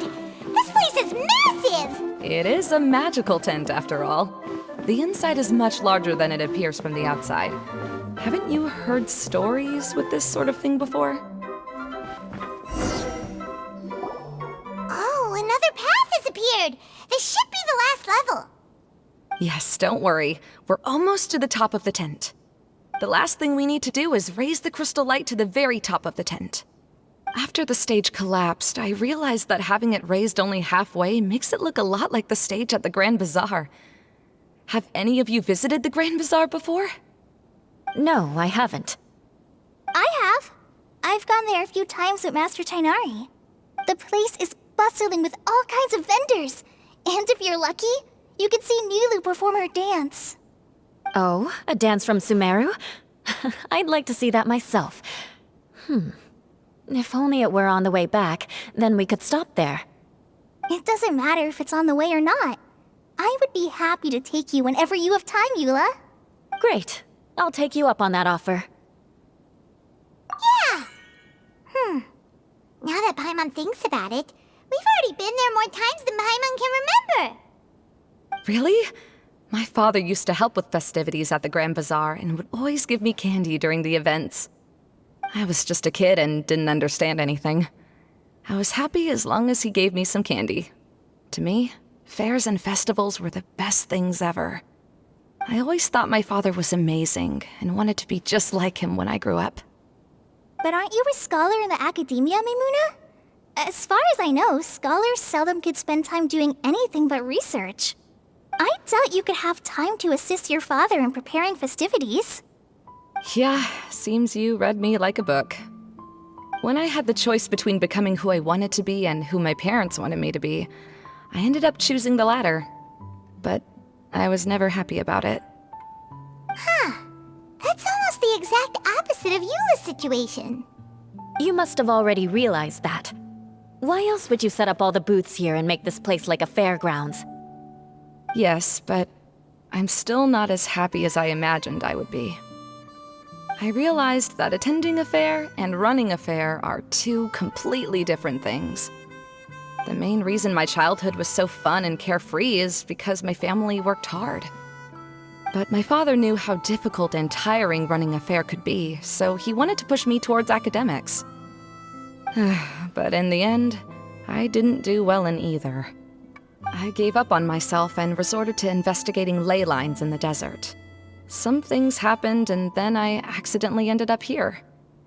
I finally had a chance to make my wish of running a fair come true. But after seeing everything come crashing down, I feel like I've lost the strength to go on. It's not as bad as you make it out to be, Maimuna. No need to feel so down. You have the courage to change, and you've been actively guiding us on this journey. Someone who's given up on themselves could never do these things.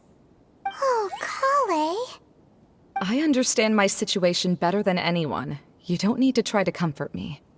It's not that I'm trying to comfort you.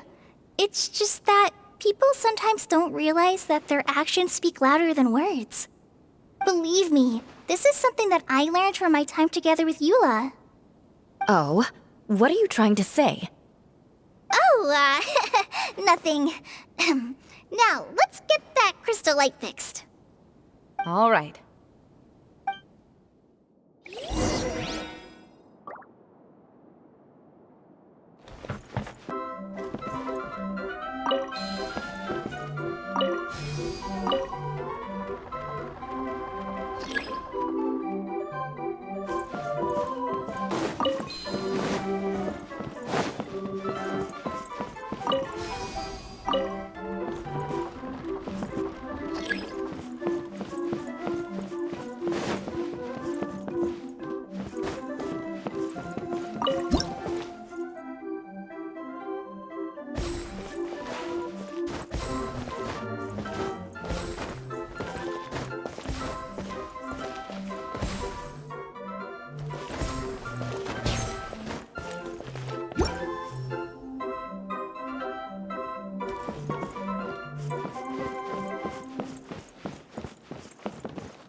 Good.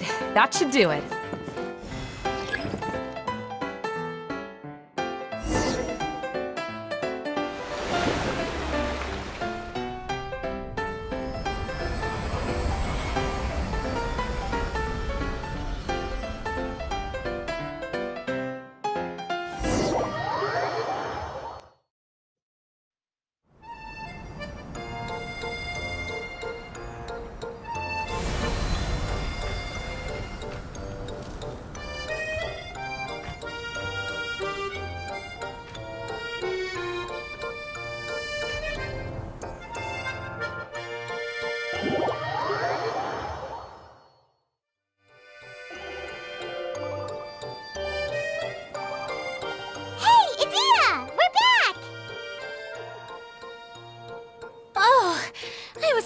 wonder what was taking you so long. But don't worry, Lessig is recovering well. I'm pretty good at taking care of people. Seems I've found another good thing about myself. I don't know if I should be worried for him or happy for her. The shadow. It's massive. Wait. The shadow just now, it's... Seems he still might need a little more time to recover. Tell me, did everything go well for you all? Of course. With a team like the Traveler, Paimon, Kale, and Eula, they're at least 40 times more reliable than you ever were.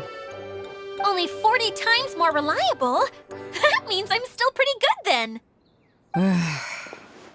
I guess it's impossible to feel like you've lost once you've already given up. I'm a little concerned about how comfortable you are with that. Huh? What has happened? How did I get outside of the tent? Ah, that's right. I remember meeting Eula, and then... my head. Oh, you're awake now.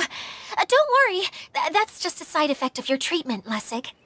I'm afraid I still feel a little disoriented. Lessig Lawrence. Oh, it's you, Eula. All right, I'll do it. I'll come back to Mondstadt with you and abandon my wild efforts to restore the Lawrence clan. Interesting. Now you want to talk. Seems like you've had a change of heart. In that case, maybe you'll be able to explain everything in detail for us now. I admit it, yes. I came here in hopes of finding a way to restore the Lawrence clan to its former glory. But it was a long journey, and I didn't always know the way. I passed through Liyue and Sumeru. There was even a time when I lost my wallet and had to live in the wild. But the peculiar thing is, I realized that nobody knew me out there. And not a single person even cared about the Lawrence clan. You and I are like glass pawns that were raised in shackles. We were taught to act like nobles, but outside the walls of our home, the people of Mondstadt despised us. Such pompous, hateful, and stubborn teaching. It all culminated to making us cling to the old aristocratic dogma in an attempt to maintain our pride. It's like a never-ending game of tug-of-war, but it is meaningless. You understand. Or I should say, you have already long understood. But I'm afraid that I have only just realized this. Paimon sorta understands what Lessig is saying. Everything he said is true. Your family is probably unaware that you've already changed how you see things. Yes, this has all happened recently. After coming to this domain, I realized the Mondstadt that I want is one where not everyone fears me. All that I and many other members of the Lawrence clan long for is a place where we can live peacefully with others. Lessig, both you and I never had anything to do with the glory of the Lawrence clan. That is all in the past. We are just ordinary people. I originally planned on returning to Mondstadt after taking care of things here. I never thought you would come here. I was completely shocked, which is why I reacted like I did. I'm sorry. See, people can always make different choices, and it seems that Lessig has also chosen to become someone he truly wants to be. Yes, about that. I'm afraid I haven't quite found my own purpose in life yet. That's all right. Being able to clearly choose between becoming who you want to be and who your parents wanted you to be is already a step in the right direction. How to find true happiness is probably one of the most difficult research topics of all. I have a suggestion for you, Lessig. Why don't you return to Mondstadt and tell your parents what you just told us? They'll probably try to tear me limb from limb. But what about you? Did you ever tell your family about what you think? This is something that I've been thinking about too. Perhaps the two of us can sit down with the rest of the clan and discuss it with them. The Lawrence clan is just like this stage. It was once home to glorious performances, but those days are now long gone. And it is time for the stage to be updated. She's so solid and tough, but also clear and open, like an ice cube. Is that why she's able to dance anytime and anywhere she wishes? Are you all done talking now? Yes, I think so. By the way, that is for you. Please take it. I found it on Lessig earlier.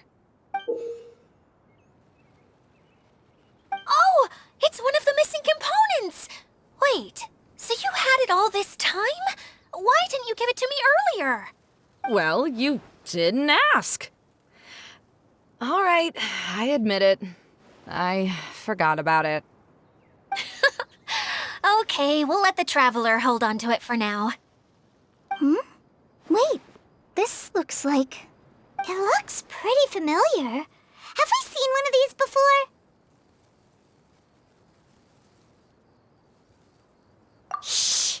Now's not the time to brag about being a hero. Ah, right! I also bought a similar box at the last festival. Yes, people often use this kind of box for candy at festivals. This was one of the materials originally used to create the tent. But now that the tent has been repaired, we no longer need it. Eating the candy from the box as an adult will never be as delicious as it was when you were a kid. But if you really think about it, there are way more things you can eat as an adult. Ah, so when it comes down to it, eating candy is sort of like life. It's just another choice. So, as of now, we've already collected 3 of the missing components. Only 1 more to go. I'm sorry that repairing the tent took so much of everyone's time. You should all head back and have a rest. I'll lead the way. Hey, Kokomi, you're already here. Oh, you're back. I trust your adventures to the forest went smoothly? Yep, you could say that. How about you? Up to anything today? Well, I suppose it's time I told you that as the divine priestess of Watatsumi Island, I shouldn't actually be here now. The truth is that a relic known as the Shinro Casket was lost from Watatsumi Island long ago. But recently, an orb matching the relic's description suddenly began emitting light, almost as if it was guiding people to it. This is what led me to find the relic's whereabouts.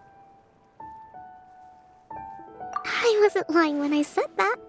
Goro has often told me that sitting at home reading light novels is not the best of practices, and that I should try to get out more. As I made my way from Watatsumi Island to Sumeru, I enjoyed a variety of breathtaking sights. It really is a beautiful nation. I even stayed in the rainforest for several days. I was surprised to find that the relic had ended up in the desert. I knew it was somewhere here, but I still couldn't pinpoint the exact location. Though I feel that Idyia was not intentionally trying to hide anything from us, this domain does have plenty of secrets. I'm sure you've sensed that too.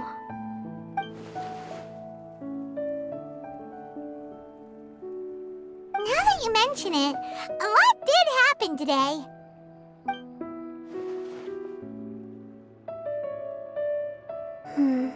I see. When you found Lessig, did you also happen to find any clues related to this domain? I'm afraid that he was caught up in his thoughts and didn't pay attention to his surroundings.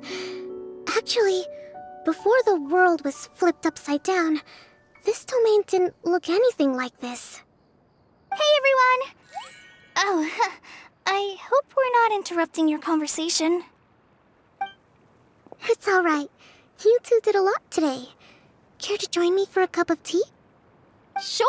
That would be perfect! Eula and I just made some snacks. Turns out Idyia has a cooking stove and oven. Seriously, why didn't she mention it earlier? Oh, so did you make us some moon pies? No, I made something called storm crust pie. You should try one, Traveler. And I made some pita pockets. You could try some, Kokomi. It should taste great with tea. Sorry. I should call you General. Oh, I would be happy to try some. By the way, Eula, how's your cousin doing now? Oh, him. You would never guess, but he's busy over by the oven now.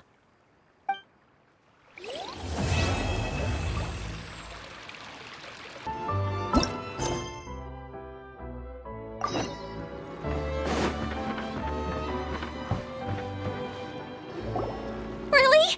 You do that? Oh, but that's too much. I can't. No, really, it's all right. We want to do everything we can for the domain.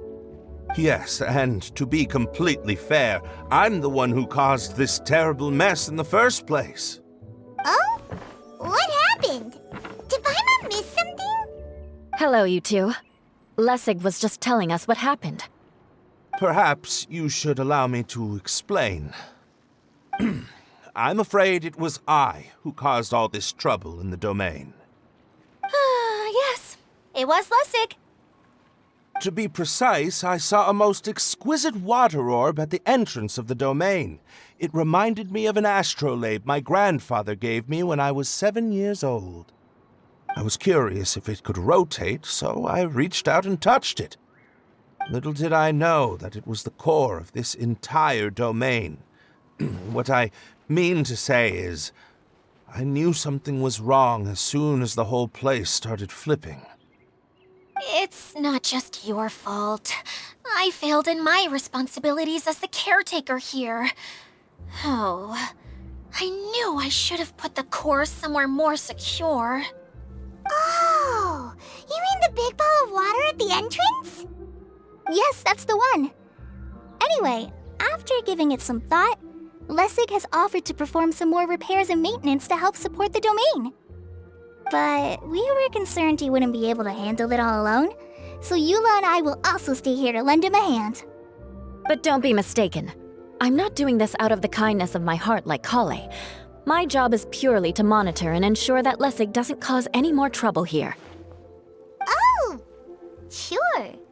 I don't think anyone's buying that anymore, Eula.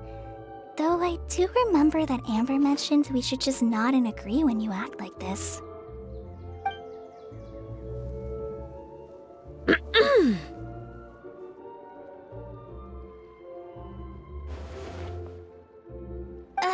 Right. You better not slack off today, Lessig. No, I'll get right to work. Either way, Lessig is going to be in charge of making lunch for everyone today. Yes, I'll do my best. No need to worry. What was that? No, I mean, thanks everyone for giving me a chance to redeem myself. I can already feel new strength kindled inside me. Ha ha ha. No, maybe that's just the heat of the oven. Very good. But you should conserve your strength. Many parts of the domain are still in disrepair, so we have a lot to investigate. Seems Idyia has a little more pep in her step after finding others to help do the work. Now that you three are situated, we can focus on what the rest of us will be doing today. I'll go gather the others. We should get ready to leave as soon as possible.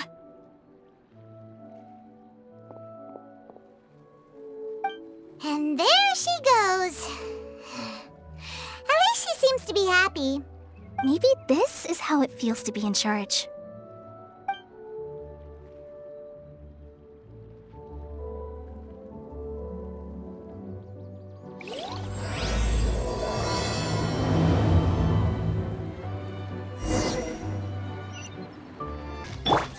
Where are we going now? We're going to retrieve the last missing component. My working theory is that the director listed on the sign has it. No details slips by our general. What's a director? A director is a kind of job. The one we're looking for is named Zosimos. Zosimos is responsible for managing everything that happens on the stage, similar to how Idyia is responsible for managing the whole realm. Wow! Sounds like Miss Idyia must be way busier. You'd think so, wouldn't you? Care to comment on that at all, Idyia? Maybe someone else can explain. I'm just enjoying taking it easy, as usual. The director doesn't get out much. He's almost always cooped up in his treehouse making props or writing scripts. But I'm trying to remember now. Where is that treehouse of his? Huh? You don't remember? Hey, don't forget! I'm just the mascot. I believe it's that way. Huh. Though he might prefer to be alone, given he often has to move stage props, I suspect that he lives near the theater. And having a view of the entire stage would be useful when imagining a production's actual stage flow. So if I were him, I'd probably pick a treehouse over there. But how do you know which direction the theater is in? Simple. The overall layout and decorations look more exciting in that direction. Oh, good point! Why didn't I think of that?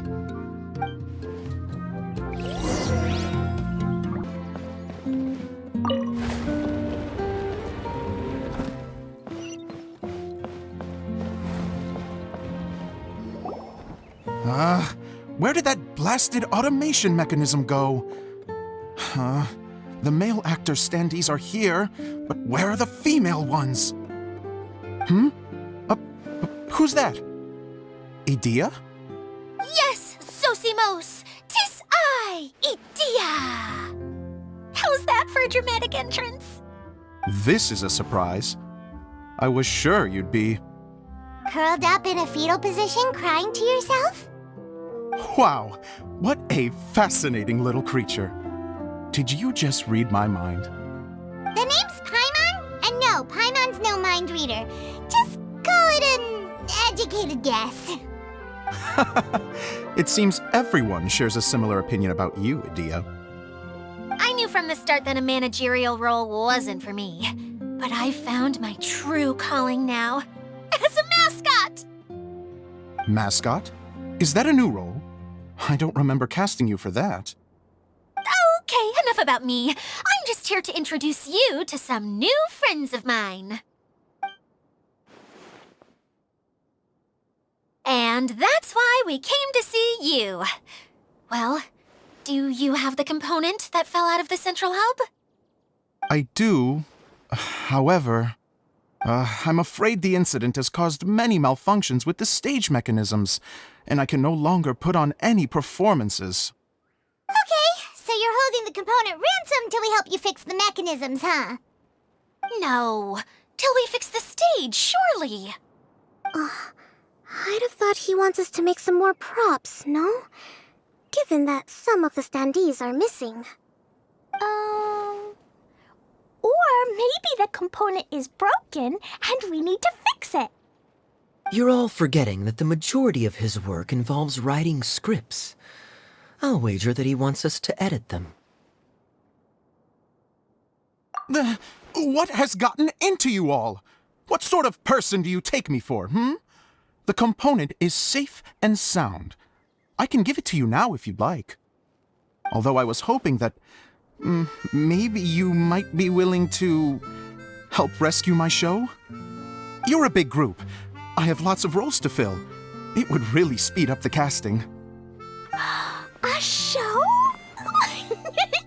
That sounds fun! I want to help! Can we? Also, truth be told, I've hit a bit of a roadblock in my script and was just thinking about how to move the story forward. And then you all showed up.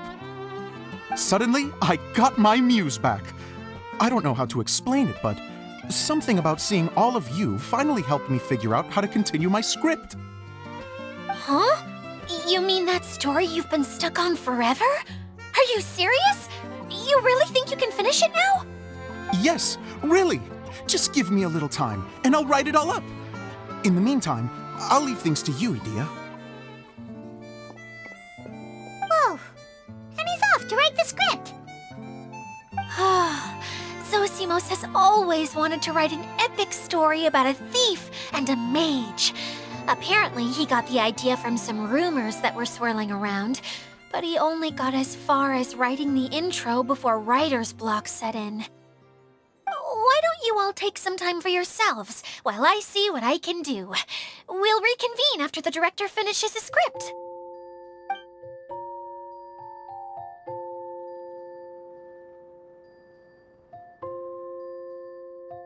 A director, my friends, is a storyteller.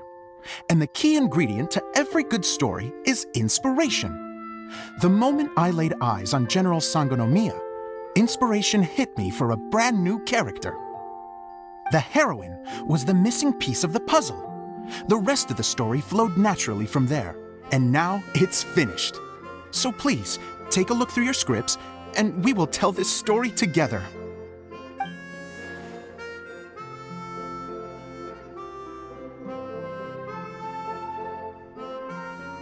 Well, is everything clear? Director Zosimos, how do you pronounce this word? Let me see. Ah, that's sojourn. It means to stay for a while. This is a very cute moment, so let's make sure that comes through in the performance. Oh, wait, there's another word I don't know here. It's okay, Klee. We can go through your lines together a few more times after this meeting's over. That would be most appreciated, Kaya. I had a feeling about you, actually. You seem to know a thing or two about character acting. Tell me, have you acted before? You're too kind. It's all in the script, really. It just rolls off the tongue. Oh, you think so? Well, you definitely have a knack for it.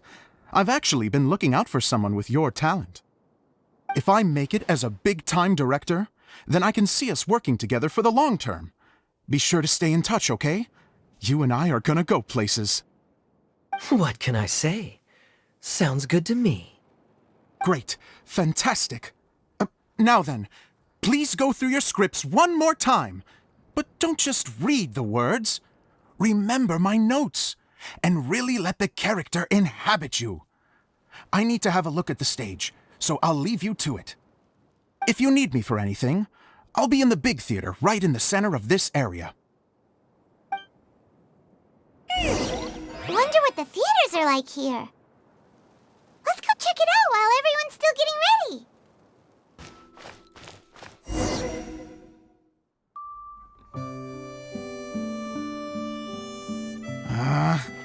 Where did it go? I put it right here. Hey, Zosimos! What you up to? Oh, it's you two. Please, come here. Feast your eyes on this stage. I designed it myself. So, directors have to design the stage too? Oh, I'm no ordinary director. I take a more holistic approach. Directing, script writing, stage design, I do it all. Sounds like a lot of work. Idyia wouldn't be able to handle that kind of job. Idyia has her work cut out for her too, you know. She's my one and only member of the audience, though she often criticizes my shows. Well, she just says what she thinks. You don't know how to write, or this is getting ridiculous. I think it's because I use preprints in a way that she feels goes against what they're intended for. But even though she's my harshest critic, she's also been my biggest supporter in a lot of ways. I guess you could say she's like my agent. I'm very grateful to her. I've always dreamed of being a director, but I've never had the chance until I came here. So, what did you do before you came here? Like I said, I dreamed. From a young age, every time I came home after a show, I'd go over the story again and again in my mind. Growing up, my biggest aspiration was to be a director. Unfortunately, I couldn't offer much beyond my practical skills, so I ended up spending most of my time as a prop designer and doing a bit of set design on the side. Don't get me wrong, I do love building the set, but nothing satisfies me more than putting on my very own show. No wonder you only wrote director on the sign. Exactly. You're not doing a great job of convincing me that you're not a mind reader. By the way, could I ask you for your help with something? I'm having trouble finding the master script, and I'll need it shortly. The one you only just finished writing? You lost it already? Yeah. After I handed everyone their copies, I held on to my master copy while I was checking on everything around the theater. I must have dropped it somewhere. If it's not here, then it might be in the attic. These are the only two places I've been since I finished writing it. But, I still have some things to do to get the stage ready. Would you two mind having a look for me? No problem. We'll find it.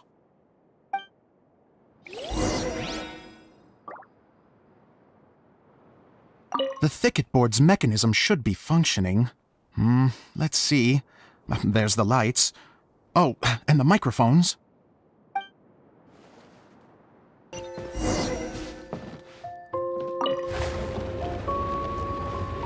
Whoa! Look at all these books! Now, where's the master script?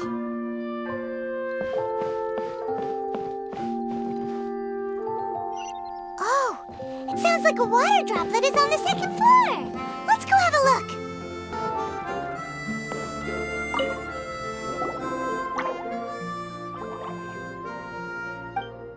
Wow, this is a lot of scripts. Looks like the water droplet has been managing them for the director. Most of them look like works in progress.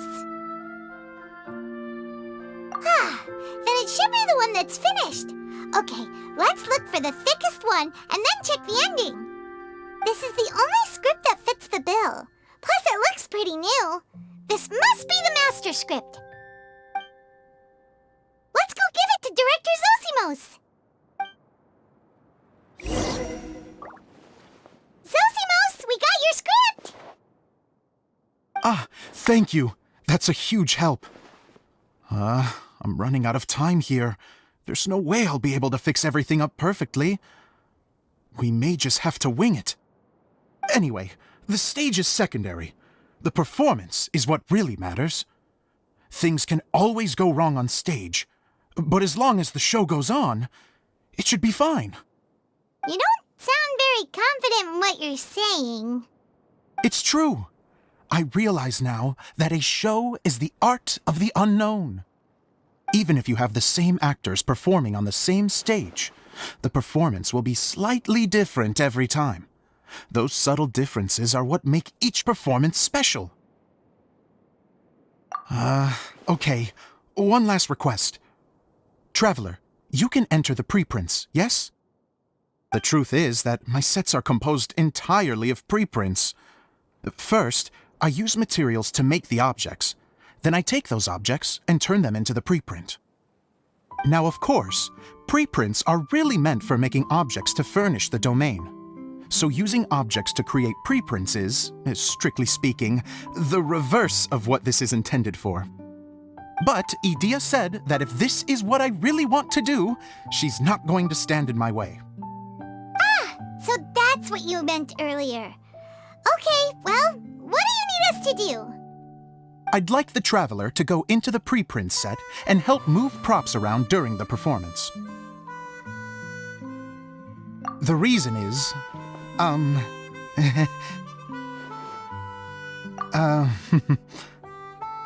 Paimon gets it now. If you're busy directing, moving the props, and operating all the mechanisms, you never get the chance to watch the show. Yes, I know that I'm no master playwright, but still. Even if it really is a half-baked script, with shoddy writing and moments of sheer ridiculousness, I'd still like to see it for myself, just once. Hard to turn a guy down after a speech like that. Thank you. Genuinely, I'm so grateful. I'll go and inform the others. Then, as soon as you're ready, the show can begin.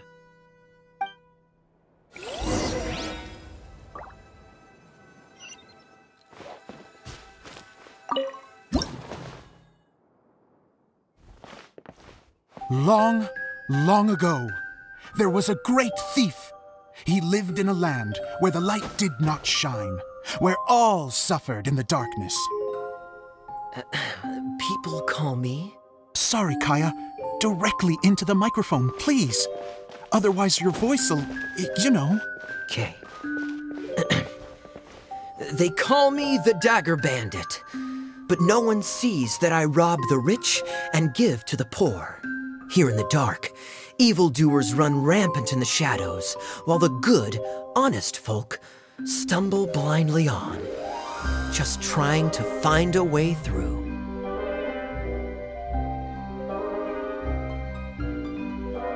As the bandit brooded, suddenly the world was inexplicably changed as a single star appeared on the horizon and flew across the sky. Traveler, stomp on that movement mechanism in front of you.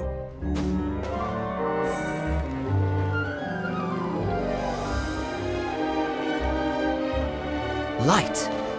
A brief flash, yet enough to illuminate the world. If I can find the source of that light, I can shine it into the darkness, and the people will suffer in blindness no longer.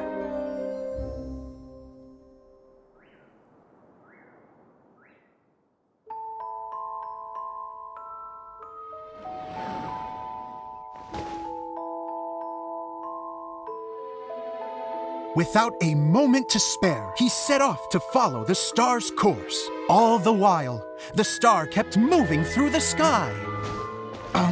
Traveler, the star kept moving through the sky.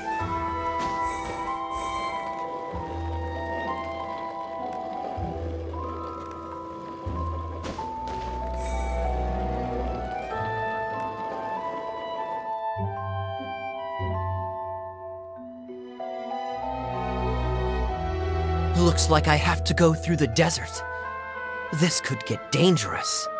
If everything he'd heard was to be believed, the desert ahead was a no-man's land filled with horrors.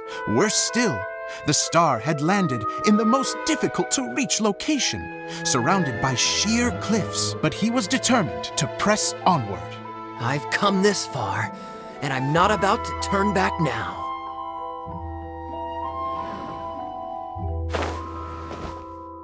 The Dagger Bandit trekked deep into the desert wasteland. Yet when he finally arrived at his destination, he found not a fallen star, but a young girl, dressed in white. How strange. I'm positive this is where the star landed. Young lady, do you know where the light has gone? The girl replied, Traveler from afar, the light you seek is only a bottled flame. But the flame has now died, and its light is long gone. A bottled flame? Yes, it was a gift from another. And so, the girl began to tell the story of how the bottle came into her possession. The girl hailed from a kingdom that sat atop the waterfalls. But when the reigning dynasty fell and a new one seized power, she and her people fled for their lives. A thick fog began to fill the air as she made her way through the forest, and dense thickets tried to block her path. There is a mechanism down there that you can press to retract the thicket board below the stage.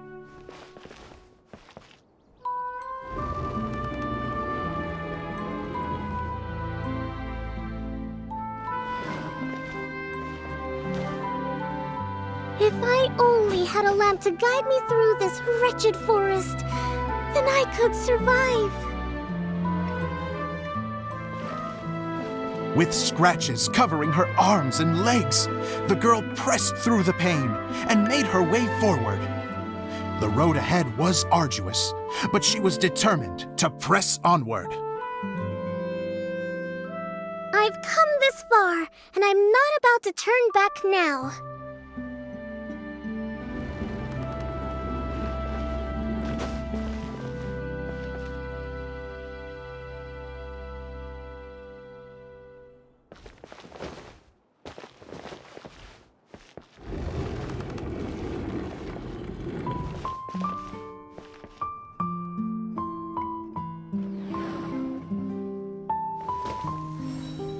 But just as she was drawing near her destination, a huge stretch of thorns and brambles suddenly came into view.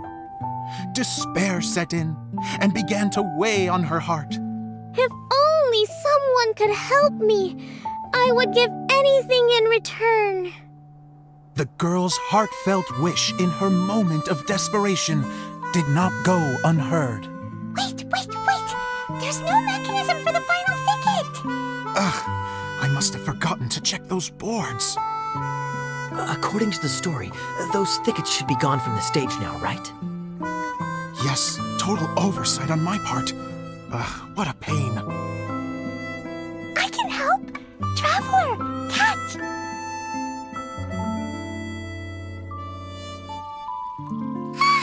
It's a Jumpy Dumpty!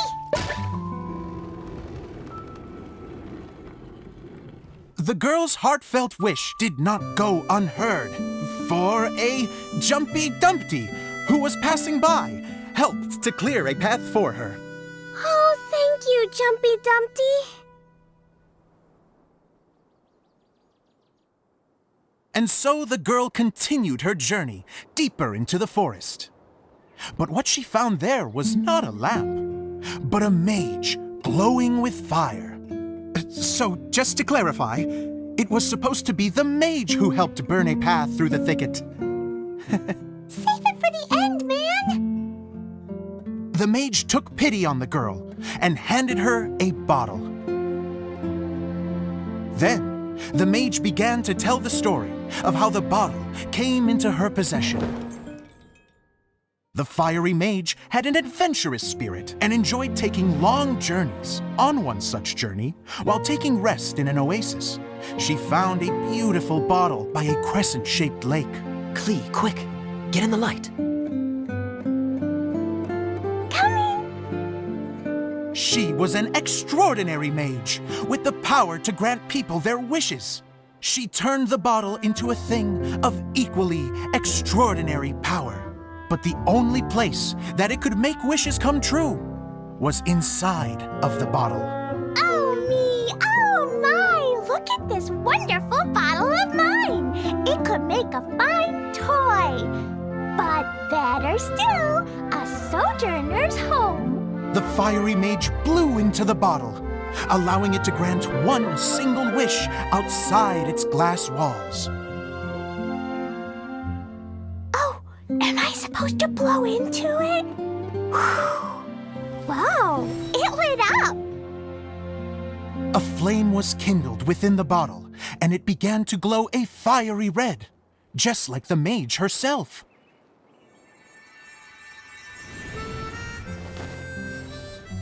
After the mage finished telling her story, she disappeared, leaving only the bottle behind.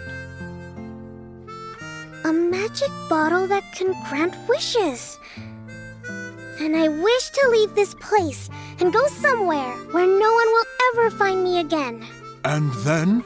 The bottle seemed to softly inquire. I don't know.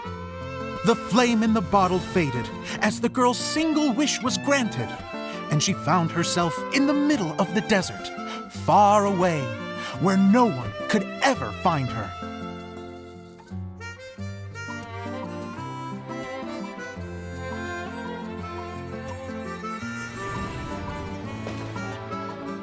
When the Dagger Bandit listened to her story, he sighed in disappointment that the flame with the power to grant wishes outside of the bottle had already died. But this doesn't make sense. If it truly granted my wish, then nobody should have been able to find me here.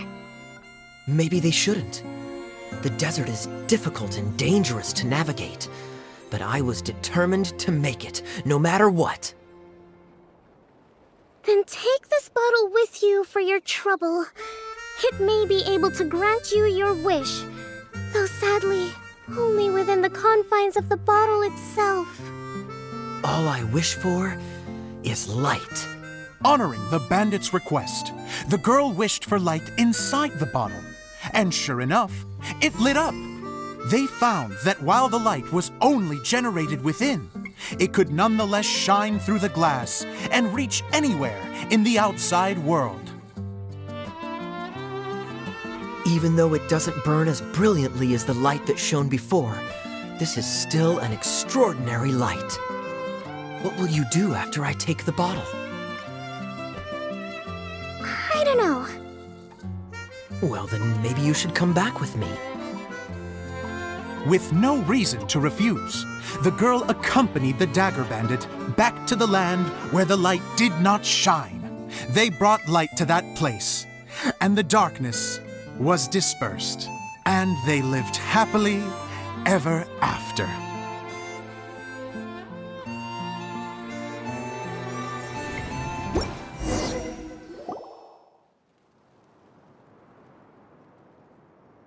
And we're done!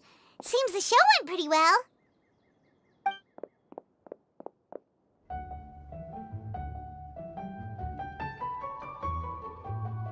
Mr. Honorary Knight! Didn't I do great? I felt like I really was the fiery mage! Wow, great costume, Glee! As soon as Paimon saw your shadow, she thought straight away, what a cute hat! Cleo loves it! Thanks, Mr. Zosimos! Oh, wait, no, I mean, Mr. Director. Mr. Director? Huh! No one's ever called me that before. Thank you, my dear little mage. Thank you so much. Oh, I'm so happy. Miss Idyia said that she tailored it a little bit so it would fit me, but you were the one who designed and made it. You're amazing. Yeah, that's amazing! And it sounds like Idyia did a great job, too! It was nothing really. Just one of those, oh no, whatever shall I wear to the ball moments. Sewing comes in handy at times like that. Sewing is an art in its own right. You're more talented than you give yourself credit for, Idyia. Really? Oh, I'm just gonna go for a second. Please, chat amongst yourselves. She gets embarrassed so easily. She really can't handle being in the spotlight. Idyia's a sensitive person and doesn't have a whole lot of self-confidence. I hope all the excitement hasn't brought her to tears. Oh, I'm a little worried. Don't worry. I'll go make sure she's okay. I'll see you all later.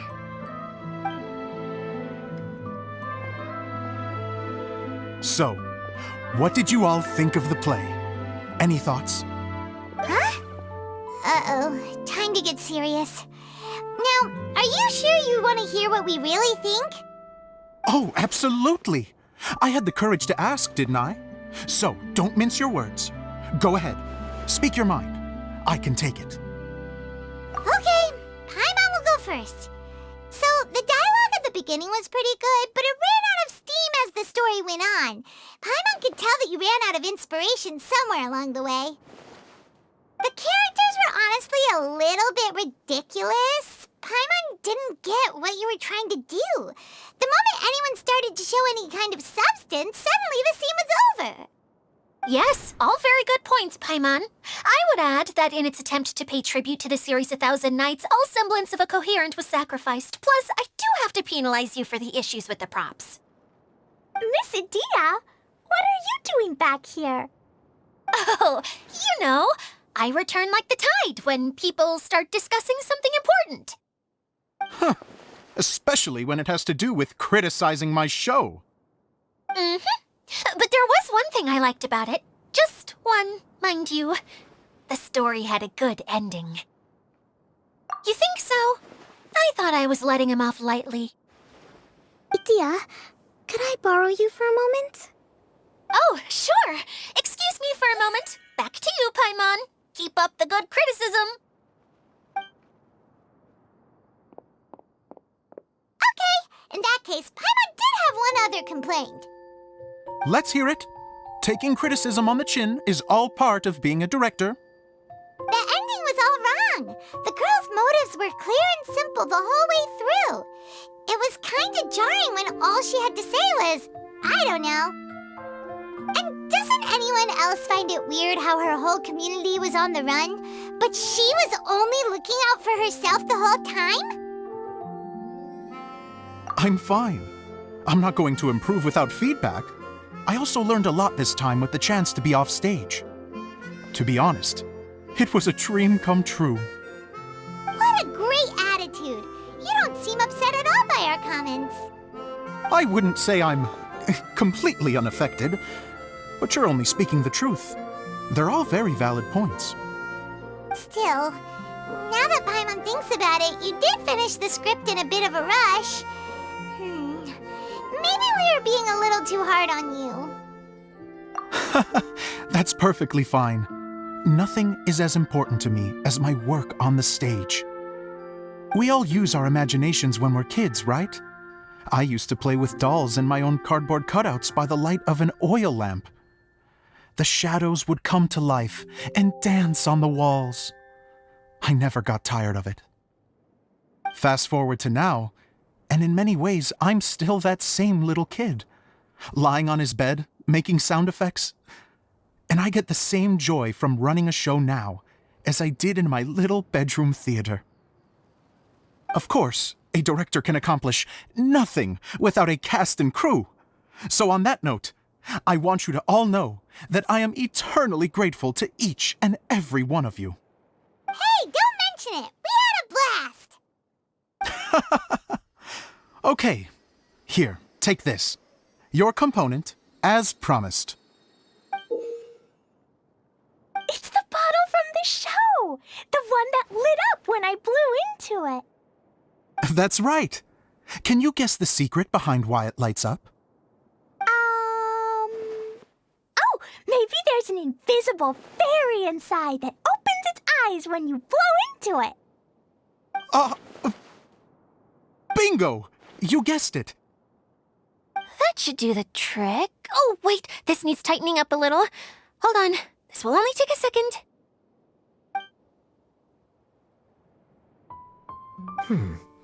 This outfit's more fashionable than I imagined.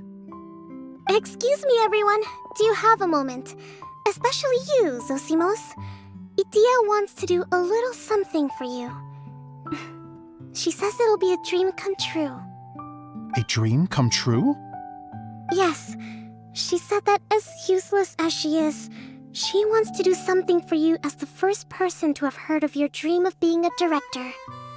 Her words, not mine. I have to disagree, though. I have never thought of Idyia as a useless person. How is this suddenly about me? If everybody is ready, then I'd like to invite tonight's male lead to take the stage. Ta-da!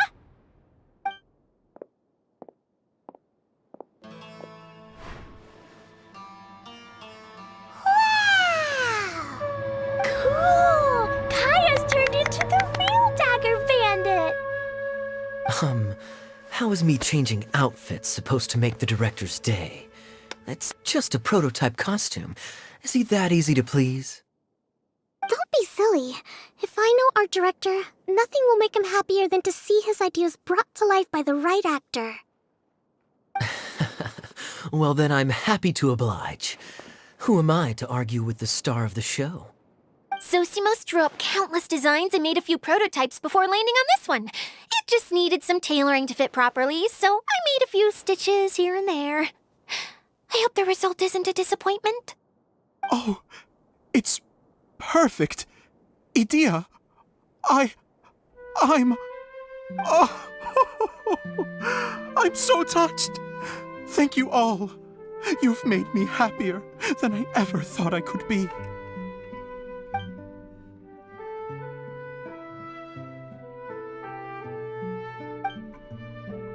How are you doing?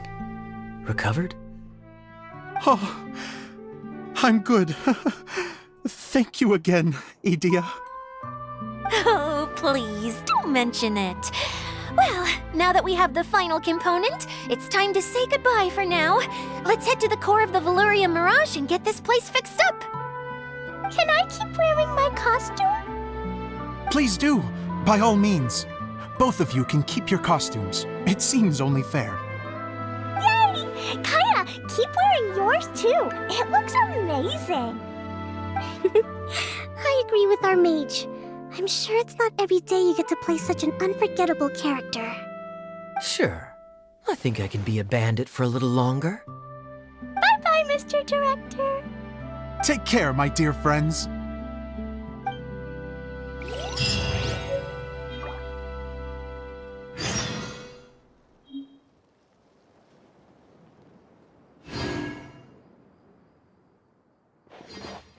You're going to attempt to repair the core now, right? I hope it goes smoothly. I feel so honored to have met you all. You were a wonderful cast.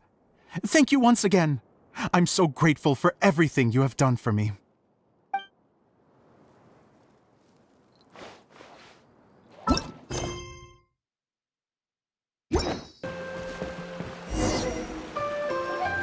Oh, Eula and Kale! You got back before us! Yes. Idyia had the water droplet send us a message just as the show was coming to an end, so we came back here to wait for you. How is Lissig doing? He finished all the maintenance work, but it took a lot out of him. He's now fast asleep in his room. Oh, I feel a little guilty. Consider it his atonement. It's only fair that he had to do something constructive before being able to sleep soundly. Seriously, don't waste your concern on him. If you say so. Okay, without further ado, let's go and fix the domain! Isn't this where we first met Water Droplet? Correct! The core of the Veluriyam Mirage is the largest streaming projector of all, and this domain is one gigantic preprint. Whoa, so everything we've seen is created by this? That's incredible! So, to fix it, same process as usual, right? Do we need to use the preprint? Exactly! Well done! You catch on quick. It's hard to forget after doing it so many times now. Let's get going. This is the final step! Yay! Suddenly Paimon's really excited. The hub consists of these components. All you need to do is place them onto the foundation in the right shape. The right shape? But we've never seen what it looks like. Oh, don't worry about it. Close enough will do. As long as it can spin, it'll be fine. Should be fine. I think. Sometimes you have no standards whatsoever.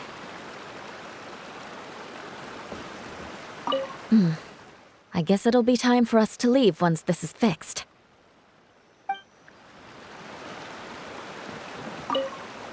Wait, this is Zosimos' bottle lamp. Try sticking it in somewhere where there's a gap.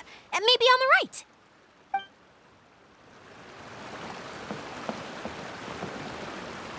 What's making that shadow? Is it the rope? I feel like the rope should go from one part to another to connect them together.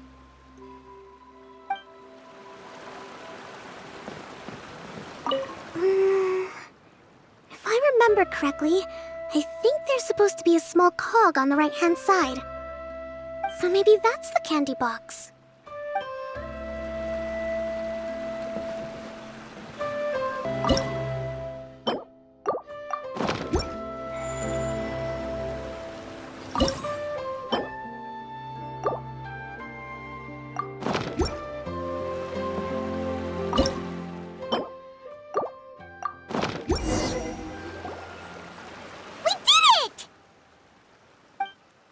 But why isn't it turning? The components are back in the core, and the hub is restored to its proper shape again. That's all we needed to do. Like any wound, it just needs time to heal. It'll probably just start turning again one day in the middle of the night when no one's looking. Really? I thought that with your special abilities, you could get it turning again right away. What? Huh? All of us are dying to see it. Not just how the domain looks when it's fixed, but also Idyia. In her element. I want to see Idyia using her magic powers too! I bet they're super awesome! What are you guys talking about? And how Kao is clean on this, but Paimon isn't. They're referring to our mascot's true form. As I've said all along, there's much more to Idyia than she gives herself credit for. She has a very special power. Though, I think some of us have sensed that already. Did you notice right away, General? I only found out when I was chatting with Eula. So our general was the first to notice. It seems like she's more perceptive than she lets on. I'd say the same about you, Kaya. What the? All of you know? I mean, I wasn't trying to hide anything from you, I promise. It's just, for people who stumble upon this place by accident, I think my current form is more approachable than my true one.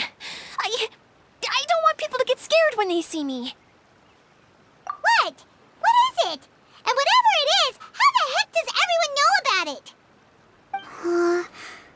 Well, for one thing, I sensed elemental energy in the residents here, but none of them have visions. Then my mind started to wander as I was reading a storybook, and suddenly, I had a thought. Since hydro-eidolons can change into any form, why not human form? You hit the nail on the head. All right, in that case, please allow me to introduce myself once more.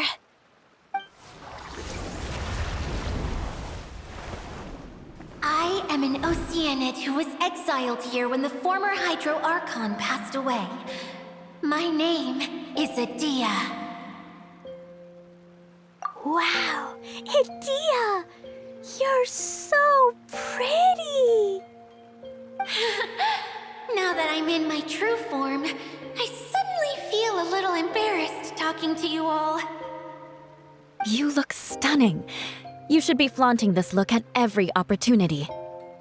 Oh, come on. I'm too shy. Wait, so does this mean that all the people we met in here are actually... I'm guessing that the human counterparts to these hydro alter egos are long gone. That's right. When they wanted to leave, I took them to the edge of the desert. The components are, in fact, gifts that they gave to me before they left. But I'm always curious about what brings people here, so I used the streaming projector to bring their wishes to life. The power to grant wishes, but only within the confines of the bottle. Exactly. It's a truly extraordinary light. I've just realized something. When the components fell from the core, it appeared as if they had returned to their respective owners.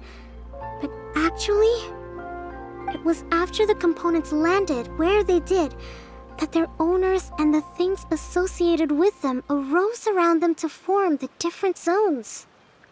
So now that the components have been retrieved, does that mean that all those things are gone? Don't worry, they'll be quite safe. As long as I remember them, they'll never disappear. However much we might criticize each other or get into scuffles, in this mirage, they will always be my friends. I had so much fun in the choo-choo cart and hanging out with Mr. Director. I'll never forget them either. Me neither. I'll always remember my adventures in this fantasy land. Very good. But it's probably time I set this wheel in motion. This one's all yours, Idyia, our magical mascot. Please work!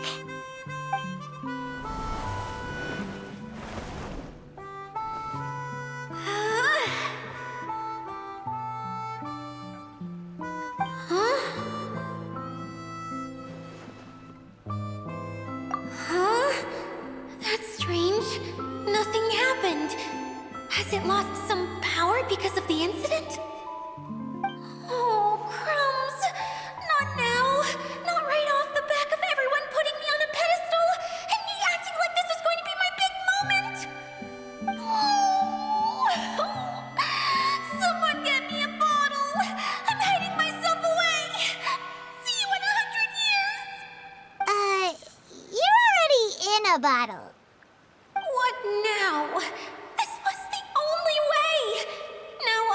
never be able to show you how the Veluriyam Mirage is supposed to look. Hold on. I have an idea. Yes, General Sangonomiya? I'm all ears. If it's okay with you, would you let me borrow the Shinro casket from the domain's core? Ah, the Shinro casket. That sounds familiar. 1 second. Here. Is this it? Wow! A huge shell! It's the relic that Kokomi mentioned earlier!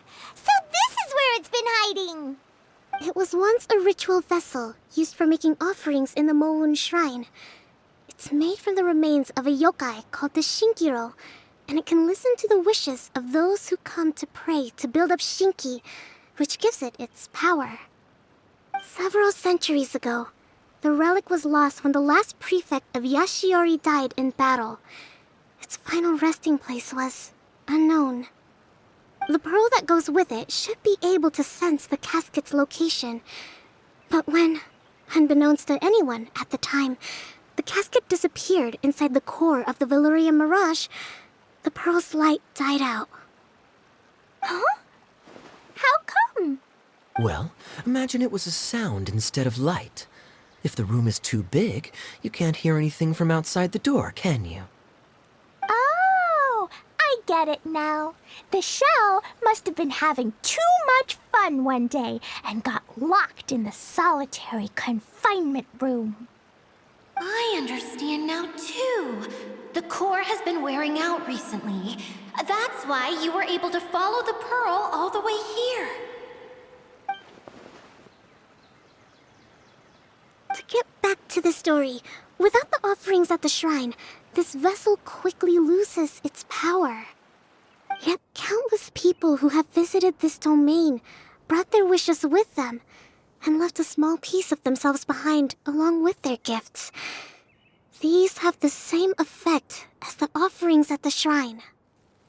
Wow! I never knew this thing was so powerful. It is. Powerful enough to help you repair the Veluriyam Mirage with any luck. But what do I do with it? It's simple. We just need to awaken it by telling it what we wish for. For example, my name is Sangonomiya Kokomi, the divine priestess of Watatsumi Island. And my wish is to use my critical thinking and strategic planning skills to bring a little more joy into the lives of my fellow Watatsumi Islanders, as well as the lives of everyone I cherish. Idyia, what do you wish for? Me? My wish is that all those who have sojourned to the Veluriyam Mirage in the past will achieve what they truly wish for. Not just in this domain, but out there, too.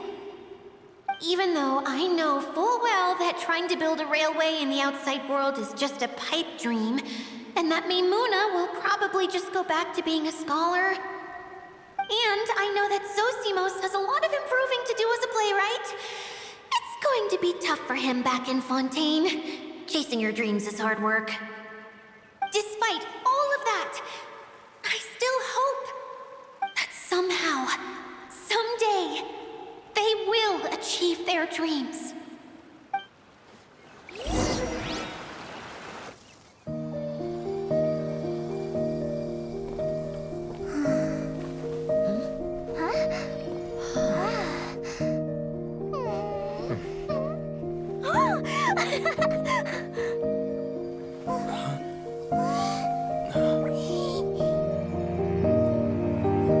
Okay, the combined power of our hopes and dreams is at your disposal.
Come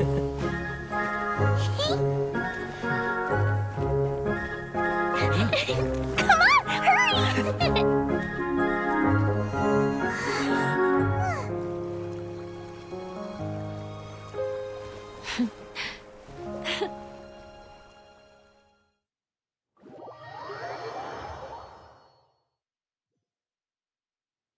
Yay! Idyia, you're back to normal. Everyone's praise and curious questions went to my head. I said so many things I'm so ashamed of, and I lost the courage to live on. Please don't say that. Yours was a noble wish. Yeah, and you weren't granting wishes for yourself. You did it for other people. I have friends like that too. Other people's hopes and dreams are what motivate them. They'll work tirelessly just to see them smile. If you ask me, that's one of the most noble things a person can aspire to. Please, no more praise. I'm really not comfortable with it. It makes me feel so ashamed. Someone like me doesn't deserve so many people's praise. It's like I'm dreaming. Well, at least the domain is fixed now, and all the components are back in place. What's the matter, Klee? I suddenly have loads and loads of more wishes. I want to ride the choo-choo cart again and look down from up on top of the big wheel. Is there a way to get up on top of the wheel, Idyia? There is a way, but there's only space for a very few people. That's okay. I can go up by myself. But it'd be more fun with Mr. Honorary Knight. Are we sure about this? It's so high. What happens if we fall off? Well, yeah, but Paimon's just worried for you. Don't worry, I'll be there to make sure no one falls off. I haven't been up there in a long time myself.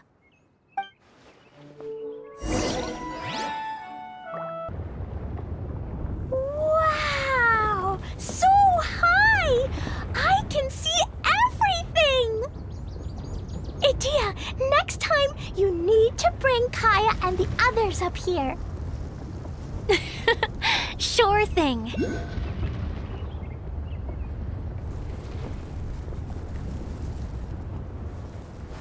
Wait. Huh? No.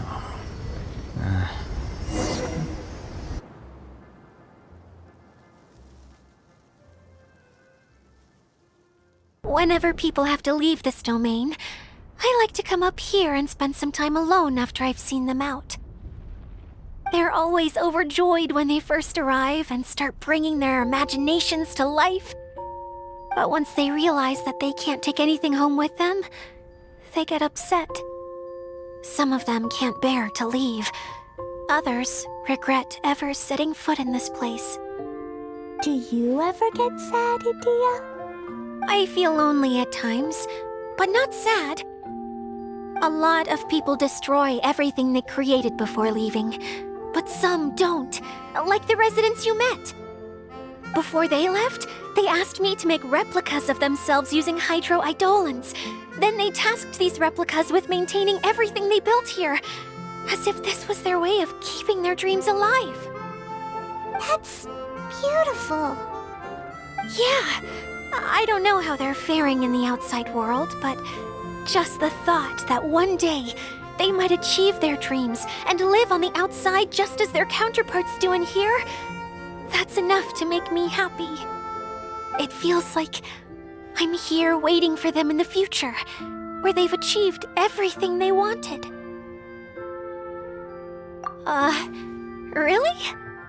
I just think that every dream, every wish is like a flame in a bottle. Whether someone is still working towards their dream or living it already, as long as whenever they think back to that spark of light within them, it still makes them smile fondly. That's all it takes. Well, I feel super happy right now. Then I guess I finally paid Alice back after all these years. Funny to think I've been in the middle of a desert this whole time. It's just a giant muddy swamp to me. Time for Paimon to give you a nickname! Mud Fairy! Watch out for Idyia the Mud Fairy! How dare you mock me! Roar! I'll gobble you up in one mouthful! Oh. I'm still embarrassed to have shown you my uglier side, but I'm glad the Veluriyam Mirage is up and running again. This place is going to be bustling with activity again soon enough. I hope you'll take some time to enjoy yourselves. Yep, I want to get everyone together for one last ride on the choo-choo cart.